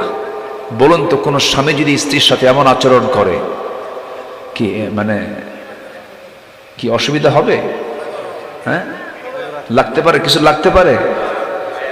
আপনাদের কথা দেখে মনে হচ্ছে যে আপনাদের বউরা সবাই রাবেয়া বস্ত্রী মনে হয় নাকি, এরকম কিছু নাকি? লাগতে পারে কিনা বলেন? লাগতে পারে। স্বামী স্ত্রীর সঙ্গে কি দ্বন্দ্ব লাগে না? লাগে না? লাগে কি না? যার লাগে না ওর সংসারই হয় নাই। লাগবে, এটাই স্বাভাবিক। লাগলে মোহাব্বত কমে না বাড়ে? বাড়ে। একশট হয়ে যায় 2-3 দিন, জের কাটে, অভিমান থাকে, অনুরাগ থাকে, এরপর দেখা যায় সব আবার পানির মতো ঠান্ডা, একদম গলে যায়। বলি আলহামদুলিল্লাহ, সব ঠান্ডা হয়ে যায়। এগুলো কে করে দেন বলেন তো? স্বামী স্ত্রীর যে মোহাব্বত, এটা হচ্ছে শুধু মোহাব্বত না, মাওয়াদ্দাতান ওয়া রাহমা, ভালোবাসাও আছে, রহমতও আছে। জোরে বলি সুবহানাল্লাহ। কিন্তু ওই যে কলেজের বারান্দা দিয়া আর ভার্সিটির বারান্দা দিয়া আর বিভিন্ন পার্কের ওই গাছের গোড়া দিয়ে জোড়ায় জোড়ায় যে বসে, ওটাই তো মোহাব্বত। ওটা কি মোহাব্বত না? মোহাব্বত ঠিকই আছে, কিন্তু কোনো রহমত মোহাব্বত আছে কিন্তু রহমত নাই। সেখানে কোনো রহমত নাই, সেখানে গজব। সেখানে কি গজব। সাইয়েদনা ওমর ফারুক বললেন, বোতলটা আমাকে দিয়ে দাও। স্ত্রী তো মন খারাপ হবে একটু। বোতলটা নিয়ে করলেন কি, প্রতিবেশীর ঘরে গিয়ে বলছেন, প্রতিবেশী, এই যে তোমাকে মধুর বোতলটা দিয়ে গেলাম, সমান 5টা ভাগে ভাগ করবে। 1 ভাগ আমাকে দেবে, বাকি 4 ভাগ এই প্রতিবেশীর মাঝে বন্টন করে তুমিও নেবে 1 ভাগ। বোতলটা দিলেন, ভাগ হয়ে গেল। তিনি তার অংশটা নিয়ে আসলেন। তার অংশের মধুগুলো নিয়ে এসে বউকে সামনে দাঁড় করায় বলছে, বউ, আল্লাহর কসম করে বলি, আমি তোমাকে সন্দেহ করি নাই। আমার স্ত্রী, তুমি মন খারাপ করো না, আমি তোমাকে সন্দেহ করে তোমার কাছ থেকে মধুর বোতল নেই নাই। মধুর বোতলটা নেওয়ার কারণ হলো, আমার স্ত্রী, মনোযোগ দিয়ে শোনো, মন খারাপ করো না আমার স্ত্রী, আল্লাহর কসম করে বলি, আমি তোমাকে সন্দেহ করি নাই। মধুর বোতল তোমার হাত থেকে ফেরত নেওয়ার কারণ হলো, এই মধুটা হলো তরল জিনিস। মধু যখন ভাগ করতে যাব, কিছু অংশ মধু হাতে লেগে যাবে। সেটা 1 ফোঁটা হোক, 2 ফোঁটা হোক, 3 ফোঁটা হোক, কিছু মধু ভাগ করতে নিয়ে যে ভাগ করবে তার হাতে লেগে যাবে। এই যে 1 ফোঁটা, 2 ফোঁটা, 3 ফোঁটা মধু ভাগ করতে নিয়ে আমাদের অংশে বেশি আসবে। এতটুকুন মধু আমাদের ভাগে বেশি আসুক, এটা চাই নাই মনে করে মধু ভাগের দায়িত্ব আমরা প্রতিবেশীর কাঁধে দিয়ে দিয়েছি। জোরে বলুন সুবহানাল্লাহ, জোরে বলুন সুবহানাল্লাহ। তো এই সমস্ত ব্যক্তিদের বিচার কি অন্যায় হবে না ন্যায় হবে? ন্যায় বিচার। আজকের সাবজেক্ট হলো আল্লাহর দরবারে ন্যায় বিচারকের মর্যাদাটা কি? ন্যায় বিচারকের মর্যাদা আমার আল্লাহর দরবারে কয় নম্বরে? আসতে বলবেন না, কয় নম্বরে? নাম্বার 2 হলো রাজুলুন কলবুহু মুআল্লাকুম বিল মাসাজিদ। নাম্বার 2 হলো ওই সমস্ত বান্দাকে আল্লাহ রাব্বুল আলামিন আর শাযমের ছায়া জায়গা দিবেন যাদের দিলটা সর্বক্ষণ লটকানো থাকে মসজিদের সাথে, মসজিদগুলোর সাথে। রাজুলুন কলবুহু মুআল্লাকুম বিল মাসাজিদ, মসজিদ না মাসাজিদ। একটা মসজিদ শুধু নয়, যার দিলটা মসজিদগুলোর সঙ্গে লটকানো থাকে। যখন সে মুন্সিপাড়ায় থাকে, মুন্সিপাড়ার মসজিদ। যখন সে পদুয়া বাজার যায়, পদুয়া বাজারের মসজিদ। আমিরাবাদ যায়, আমিরাবাজারের আমিরাবাদের মসজিদ। যখন সে চট্টগ্রাম যায়, চট্টগ্রামের মসজিদ। প্রত্যেকটা মসজিদের সঙ্গে যারা দিলটা লটকানো থাকবে, আল্লাহ রাব্বুল আলামিন বলছেন ওই সমস্ত বান্দাকে আমি আরশ আজিমের ছায়ায় জায়গা দিয়ে দেব। জোরে বলি সুবহানাল্লাহ। সবাইকে 5 ওয়াক্ত নামাজ পড়তে রাজি আছেন নাকি? নামাজ পড়তে রাজি আছেন কারা কারা? হাত তুলে দেখান দেখি। জোরে বলি ইয়া আল্লাহ, আরো জোরে ইয়া আল্লাহ, ইয়া আল্লাহ। আমাদেরকে 5 ওয়াক্ত সালাত আদায় করার তৌফিক তুমি আল্লাহ দিয়া দাও। জোরে বলি আমিন, আরো জোরে আমিন। হাত নামান। নামাজ তো আপনি পড়লেন, আপনার বউ যদি নামাজ না পড়ে কি করবেন? আপনার বউ যদি নামাজ না পড়ে আপনি কি করবেন? হ্যাঁ, কিছুই কয় না। এটা কিছু বলেন, কি করবেন? হ্যাঁ, তাও পড়ে না, কি করবেন? ও মারতে হবে কইছে না? ও মারতে হবে, কাম সারছে। দেখেন, এই তো মার্ডার কেসের আসামি সব। হ্যাঁ, মারবেন? যে কইছে মারবো সে বিয়ে করে নাই। বউ মারা এত সহজ? ঠিক আছে না? বউ মারা সহজ? জটিল ব্যাপার। এটা বড় বড় ফাংশন এটা। আচ্ছা বলেন তো, চেয়ারম্যান বড় না চেয়ারম্যানের বউ বড়? বউ বড় না? আপনি কত বড় হুজুর হইছেন, যত বড় হুজুর হন না কেন, বউয়ের কাছে হুজুরগিরি খাটে না। তুমি কত বড় পীর সাহেব আমার জানা আছে, বসো। এক ধমকে বসে রাখে। স্ত্রী স্ত্রী, স্ত্রীর সম্মান আছে না নাই? বলেন তো আছে না নাই? মেরে তো আপনি মানুষকে ভালো করতে পারবেন না। তবে হ্যাঁ, 4 কারণে স্বামী তার স্ত্রীকে মারতে পারে। কয় কারণে বলেন তো? 4 কারণে। শুনবেন কি মারার জন্য?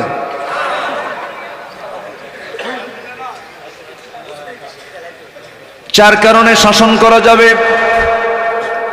আমার হয়তো এই লাইনটা শুনে এই এলাকার মা বোন যারা আমার আলোচনাগুলো কান পেতে শুনছেন, হয়তো মনে মনে চিন্তা করছেন, হুজুর এতক্ষণ লাইন তো ভালো হয়েছিল, লাইন তো আপনার এখন উল্টা পাল্টা হলো। কি ঠিক আছে না? মাদের কলেজায় মনে হয় এখন পানি নাই। মারার অর্ডার দিয়ে গেলেন হুজুর। 4টা কারণে স্বামী তার স্ত্রীকে শাসন করতে পারবেন। নাম্বার 1, যদি 5 ওয়াক্ত নামাজ না পড়ে। নাম্বার 2 হলো রমজান মাসের রোজা যদি না রাখে। নাম্বার 3, যদি স্বামীর আনুগত্য, বৈধ আনুগত্য যদি না করে। স্বামী যদি ফেরাউন মার্কা হয়, তার কি আনুগত্য করা যাবে নাকি? নাম্বার 4 হলো সতীত্বের যদি হেফাজত না করে, পর্দায় যদি না থাকে। প্রত্যেক স্বামী তার সেই স্ত্রীকে শাসন করতে পারবেন, তবে শাসন করার কিছু কন্ডিশন আছে, কিছু শর্ত আছে। 1.5 হাত লাঠি চলবে না। 1.5 হাত লাঠি চলবে না। জি পকেটের মিসওয়াক দিয়া তুমি মিসওয়াক করো, সেই মিসওয়াকটা হলো 9 ইঞ্চি মিসওয়াক। 9 ইঞ্চি মিসওয়াক বের করে মারার শর্ত হলো মুখে মারা যাবে না, চোখে মারা যাবে না, কপালে মারা যাবে না, ঠোঁটে মারা যাবে না, নাকে মারা যাবে না, বুকে মারা যাবে না। মারবেন কই? সব জায়গায় তো বন্ধ হয়ে গেল। 9 ইঞ্চি মিসওয়াক দিয়ে যদি কোন লোকের সামনে স্বামী তার বউকে যদি এই মিসওয়াক দিয়ে যদি মারতে নেয়, ওই দৃশ্য যদি কেউ দেখে ফেলে, বলবে মারে না আদর করে। মাদের কলেজে এখন পানি আসছে, হুজুর আপনি খুব ভালো। মারার কোনো কায়দা নাই।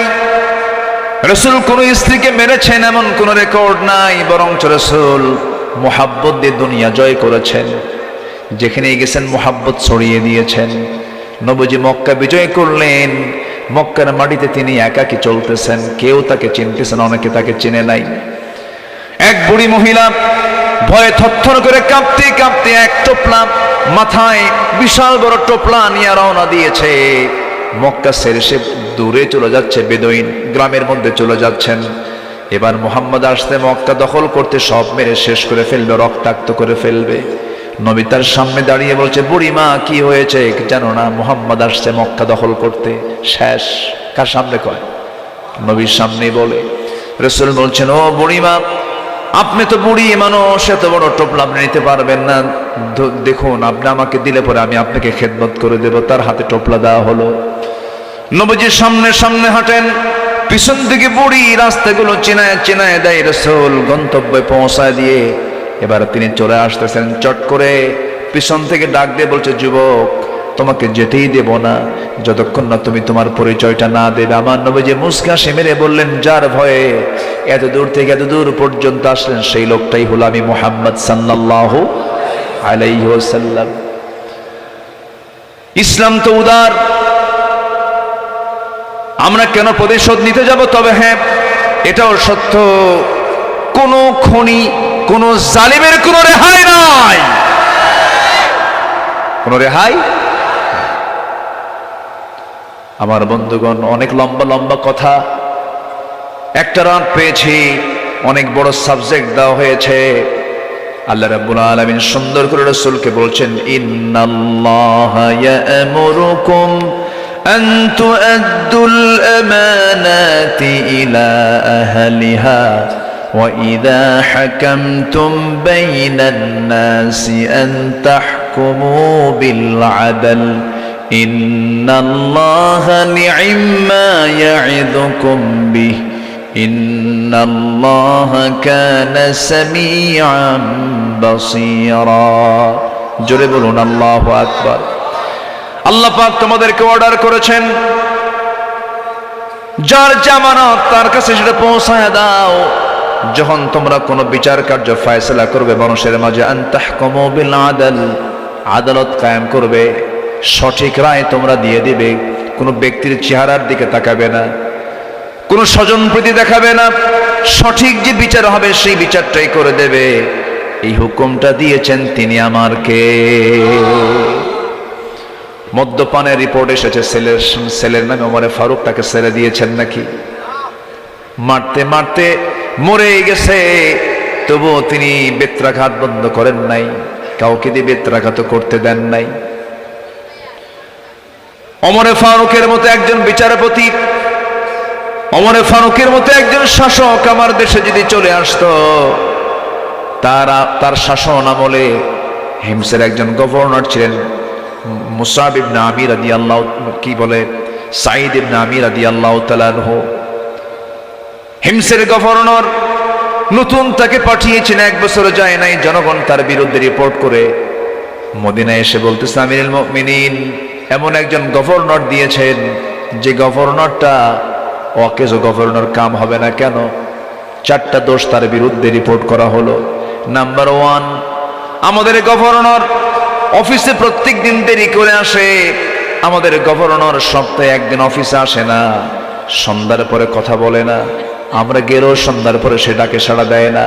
নাম্বার 4 হলো মাঝে মাঝে মৃগী রোগীর মতো অজ্ঞান হয়ে জমিনে পড়ে থাকে। এই 4টা অভিযোগ যখন তিনি শুনলেন, তিনি বললেন, ঠিক আছে আমি ব্যবস্থা করব। গভর্নরকে ইনফর্ম করলেন, সাঈদ বিন আমির তাড়াতাড়ি তুমি হিমস থেকে তুমি মদিনায় চলে আসো, তোমার সঙ্গে আমার কিছু বোঝাপড়া আছে, জনগণ তোমার বিরুদ্ধে কিছু রিপোর্ট করেছে, উত্তরও দিতে হবে। বললেন, কি প্রশ্ন, কি রিপোর্ট দিয়েছে? নাম্বার 1 হলো সপ্তাহে তুমি প্রত্যেক দিন অফিসে দেরি করে যাও। নাম্বার 2, সপ্তাহে তুমি 1 দিন অফিসে বসো না। নাম্বার 3, সন্ধ্যার পরে জনগণ তোমার সঙ্গে দেখা করতে গেলে তাদের সঙ্গে কথা বলো না। নাম্বার 4, মাঝে মাঝে মৃগী রোগীর মতো অফিসের মধ্যে তুমি অজ্ঞান হয়ে পড়ে থাকো। এই জাতীয় যদি কোনো সমস্যা হয় তাহলে তো সমস্যাই। এই কথাগুলো শোনার সঙ্গে সঙ্গে সাঈদ বিন আমির বলছেন, আমিরুল মুমিনিন আপনার বিরুদ্ধে, আমার বিরুদ্ধে যে 4টা অভিযোগ আপনার সামনে দিয়েছে, এই 4টা অভিযোগের সুন্দর জবাব আমি আপনাকে দিতে পারবো, সেই উত্তর আমার কাছে আছে। ঠিক আছে, বলো। এবার তিনি বলছেন, আমার বিরুদ্ধে অভিযোগ দিয়েছে, প্রত্যেকটা দিন আমি অফিসে দেরি করে আসি। আল্লাহর কসম করে বলি, আমিরুল মুমিনিন আমি হিমসের গভর্নর হতে পারি, কিন্তু আমার বাড়িতে কোনো কাজের মানুষ নাই। সুবহানাল্লাহ বলবেন না? কিসের মানুষ নাই বলেন? কাজের মানুষ নাই, আমি নিজেই কাজ করি। আমার অনেকগুলো ছেলে মেয়ে, তাদের রান্না বান্না, খাওয়া দাওয়া, কাপড় চোপড় ধৌত করতে গেলে দেরি হয়ে যায়। আমার বউ একা সারতে পারে না, আমি তাকে হেল্প করি। এই জন্য প্রত্যেকটা দিন পারিবারিক কাজ করতে গেলে দেরি হয়ে যায়, আমার অফিসে আসতে দেরি হয়ে যায়।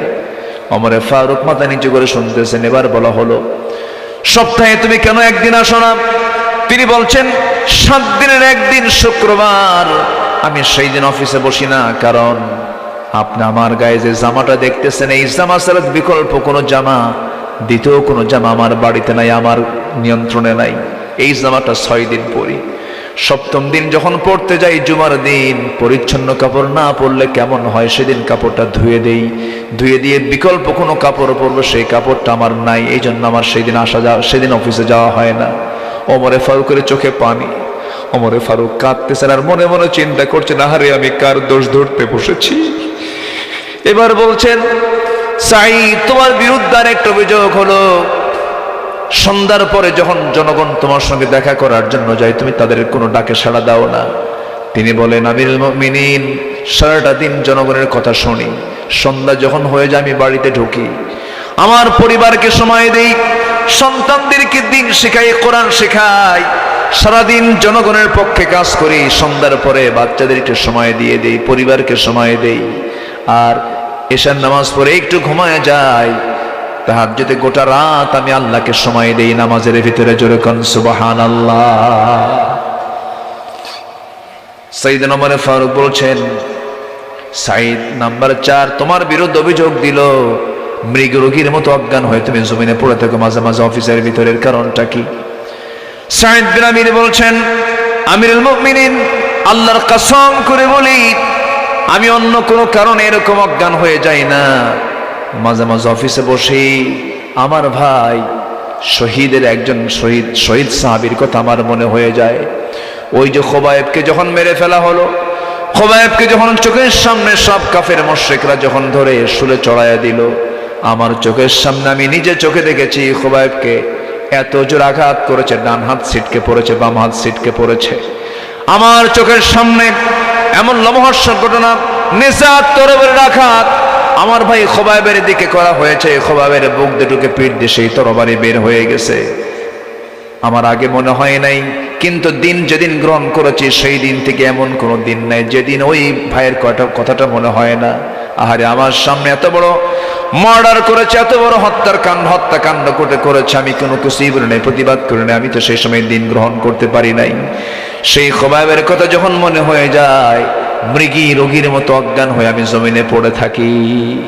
ওমরে ফারুক তাকে জড়িয়ে ধরে বলছেন, ও আমার প্রিয় ভাই সাঈদ বিন আমির, তোমাকে চেয়েছিলাম হিমস থেকে তোমাকে মদিনায় নিয়ে এসে সেই জায়গায় অন্য কোনো কাউকে দিয়ে দেব, কিন্তু হিমসের জনগণের জন্য কেউ উপযুক্ত নয়, একমাত্র উপযুক্ত তুমি সাঈদ বিন আমির। জোরে কোন সুবহানাল্লাহ।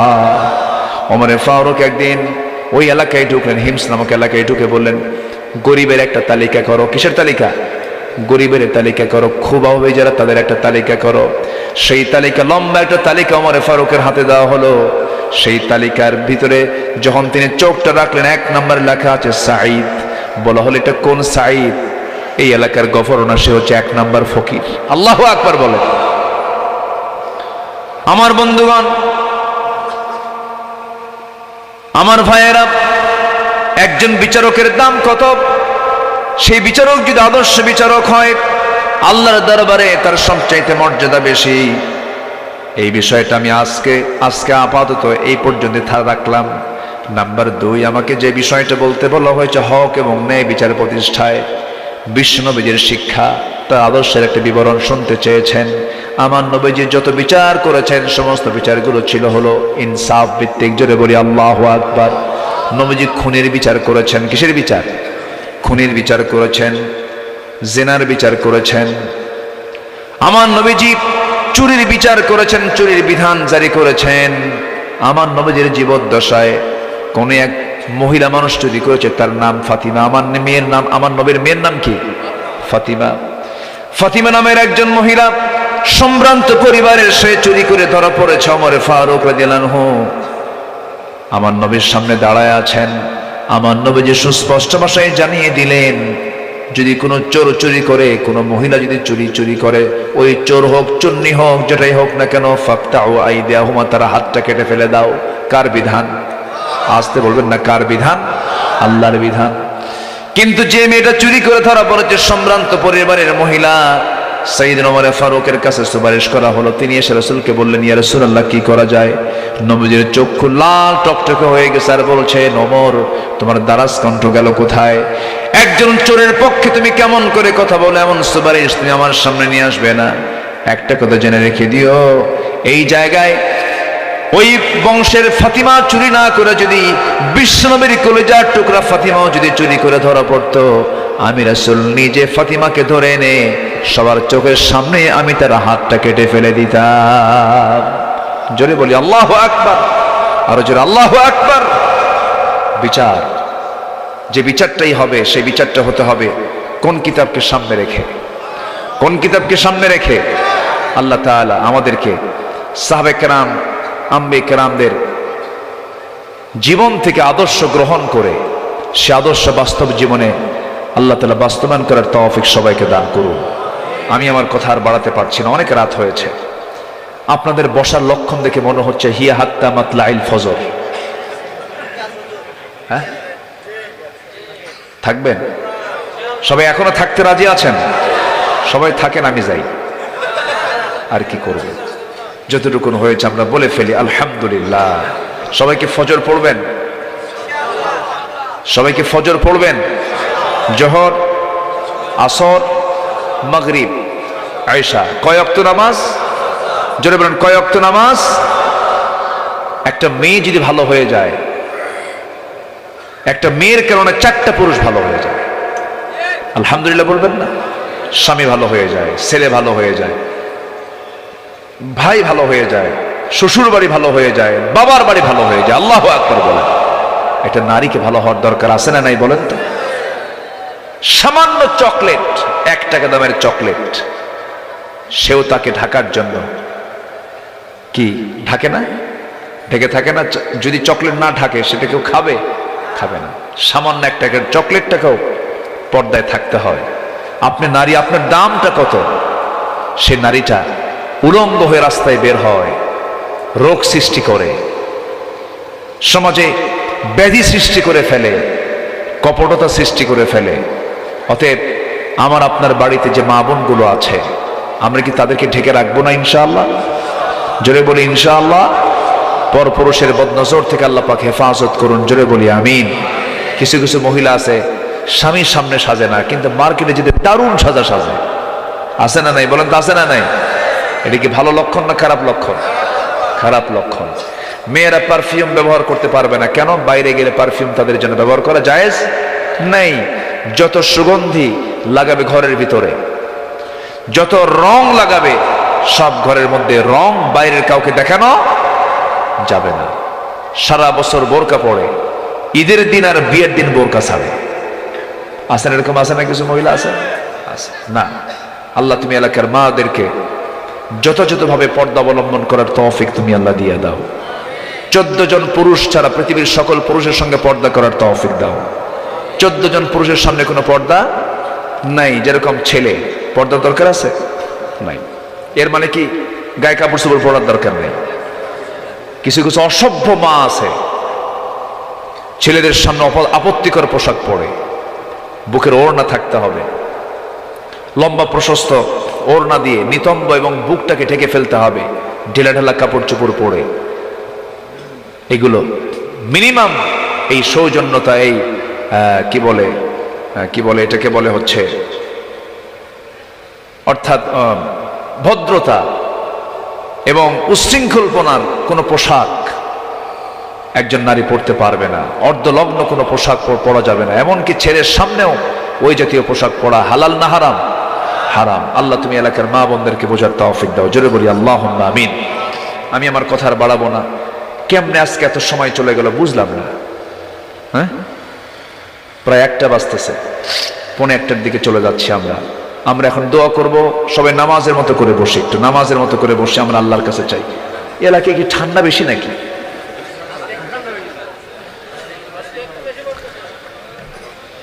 ওরে আল্লাহ, প্রচুর ঠান্ডা তো। আমার কাছে এখন মনে হচ্ছিল আমি যেন রংপুরে আছি। রংপুরে কিন্তু প্রচুর ঠান্ডা লাগে, প্রচুর ঠান্ডা। রংপুর, দিনাজপুর ওই এলাকায় সূর্যই ওঠে না, বোঝেন নাই? সূর্য ওঠেই না, কুয়াশা লেগে থাকে হিমালয়। তো কিন্তু এইদিকে আমি চট্টগ্রামের আবহাওয়া একটু বিচিত্র, লবণ যেদিকে থাকে সেদিকে আবার কি একটু গরম না? গরম। এখান থেকে বেশি দূর না কিন্তু, সেটা শুধু রাস্তাটা পার হয়ে যে বাঁশখালী গেলেই ওখানে বাঁশ পাওয়া যায়। তাহলে ওখানে বাঁশ আর এখানে লোহা, ঠিক আছে না? জি আলহামদুলিল্লাহ। জি একজন দোয়া করে দেন, আমি দোয়া আমিন আমিন বলি। কেউ দোয়া করেন? আপনি দোয়া করেন, আমি করব। জি ফরহাদ ভাই কোথায়? মাশাআল্লাহ আলহামদুলিল্লাহ। যে আমরা দোয়া করে আমরা আল্লাহর কাছে চাবো, আল্লাহুম্মা আমিন। রব্বানা যালামনা أنفسنا وإن لم تغفر لنا وترحمنا لنكونن من الخاسرين لا تزغ قلوبنا بعد إذ هديتنا وهب لنا من لدنك رحمة إنك أنت الوهاب। গভীর রাত, নিঝুম রাত, হাড় কাঁপানো কনকনে শীতকে অপেক্ষা করে তোমার হাজারো তোমার পছন্দের কিছু বান্দা বান্দিরা কোরআন শুনলো, সে শান্তে সে কাঙ্গালি ফিকারির মতো দুটো হাত পেতে আছে। আল্লাহ গুনার দিকে নজর দিও না, বান্দা মনে করে তামাম জিন্দেগির গুনাহগুলো মাফ করে দাও।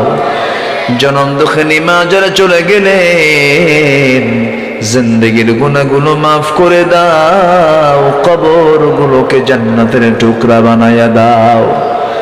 আব্বা আম্মার জন্য কি দোয়া তাও শিখা দিয়েছ, হাত একটু উঁচু করে আল্লাহর শেখানো দোয়া পড়ে দিল থেকে সবাই বলুন, রব্বিরহামহুমা কামা রব্বায়ানি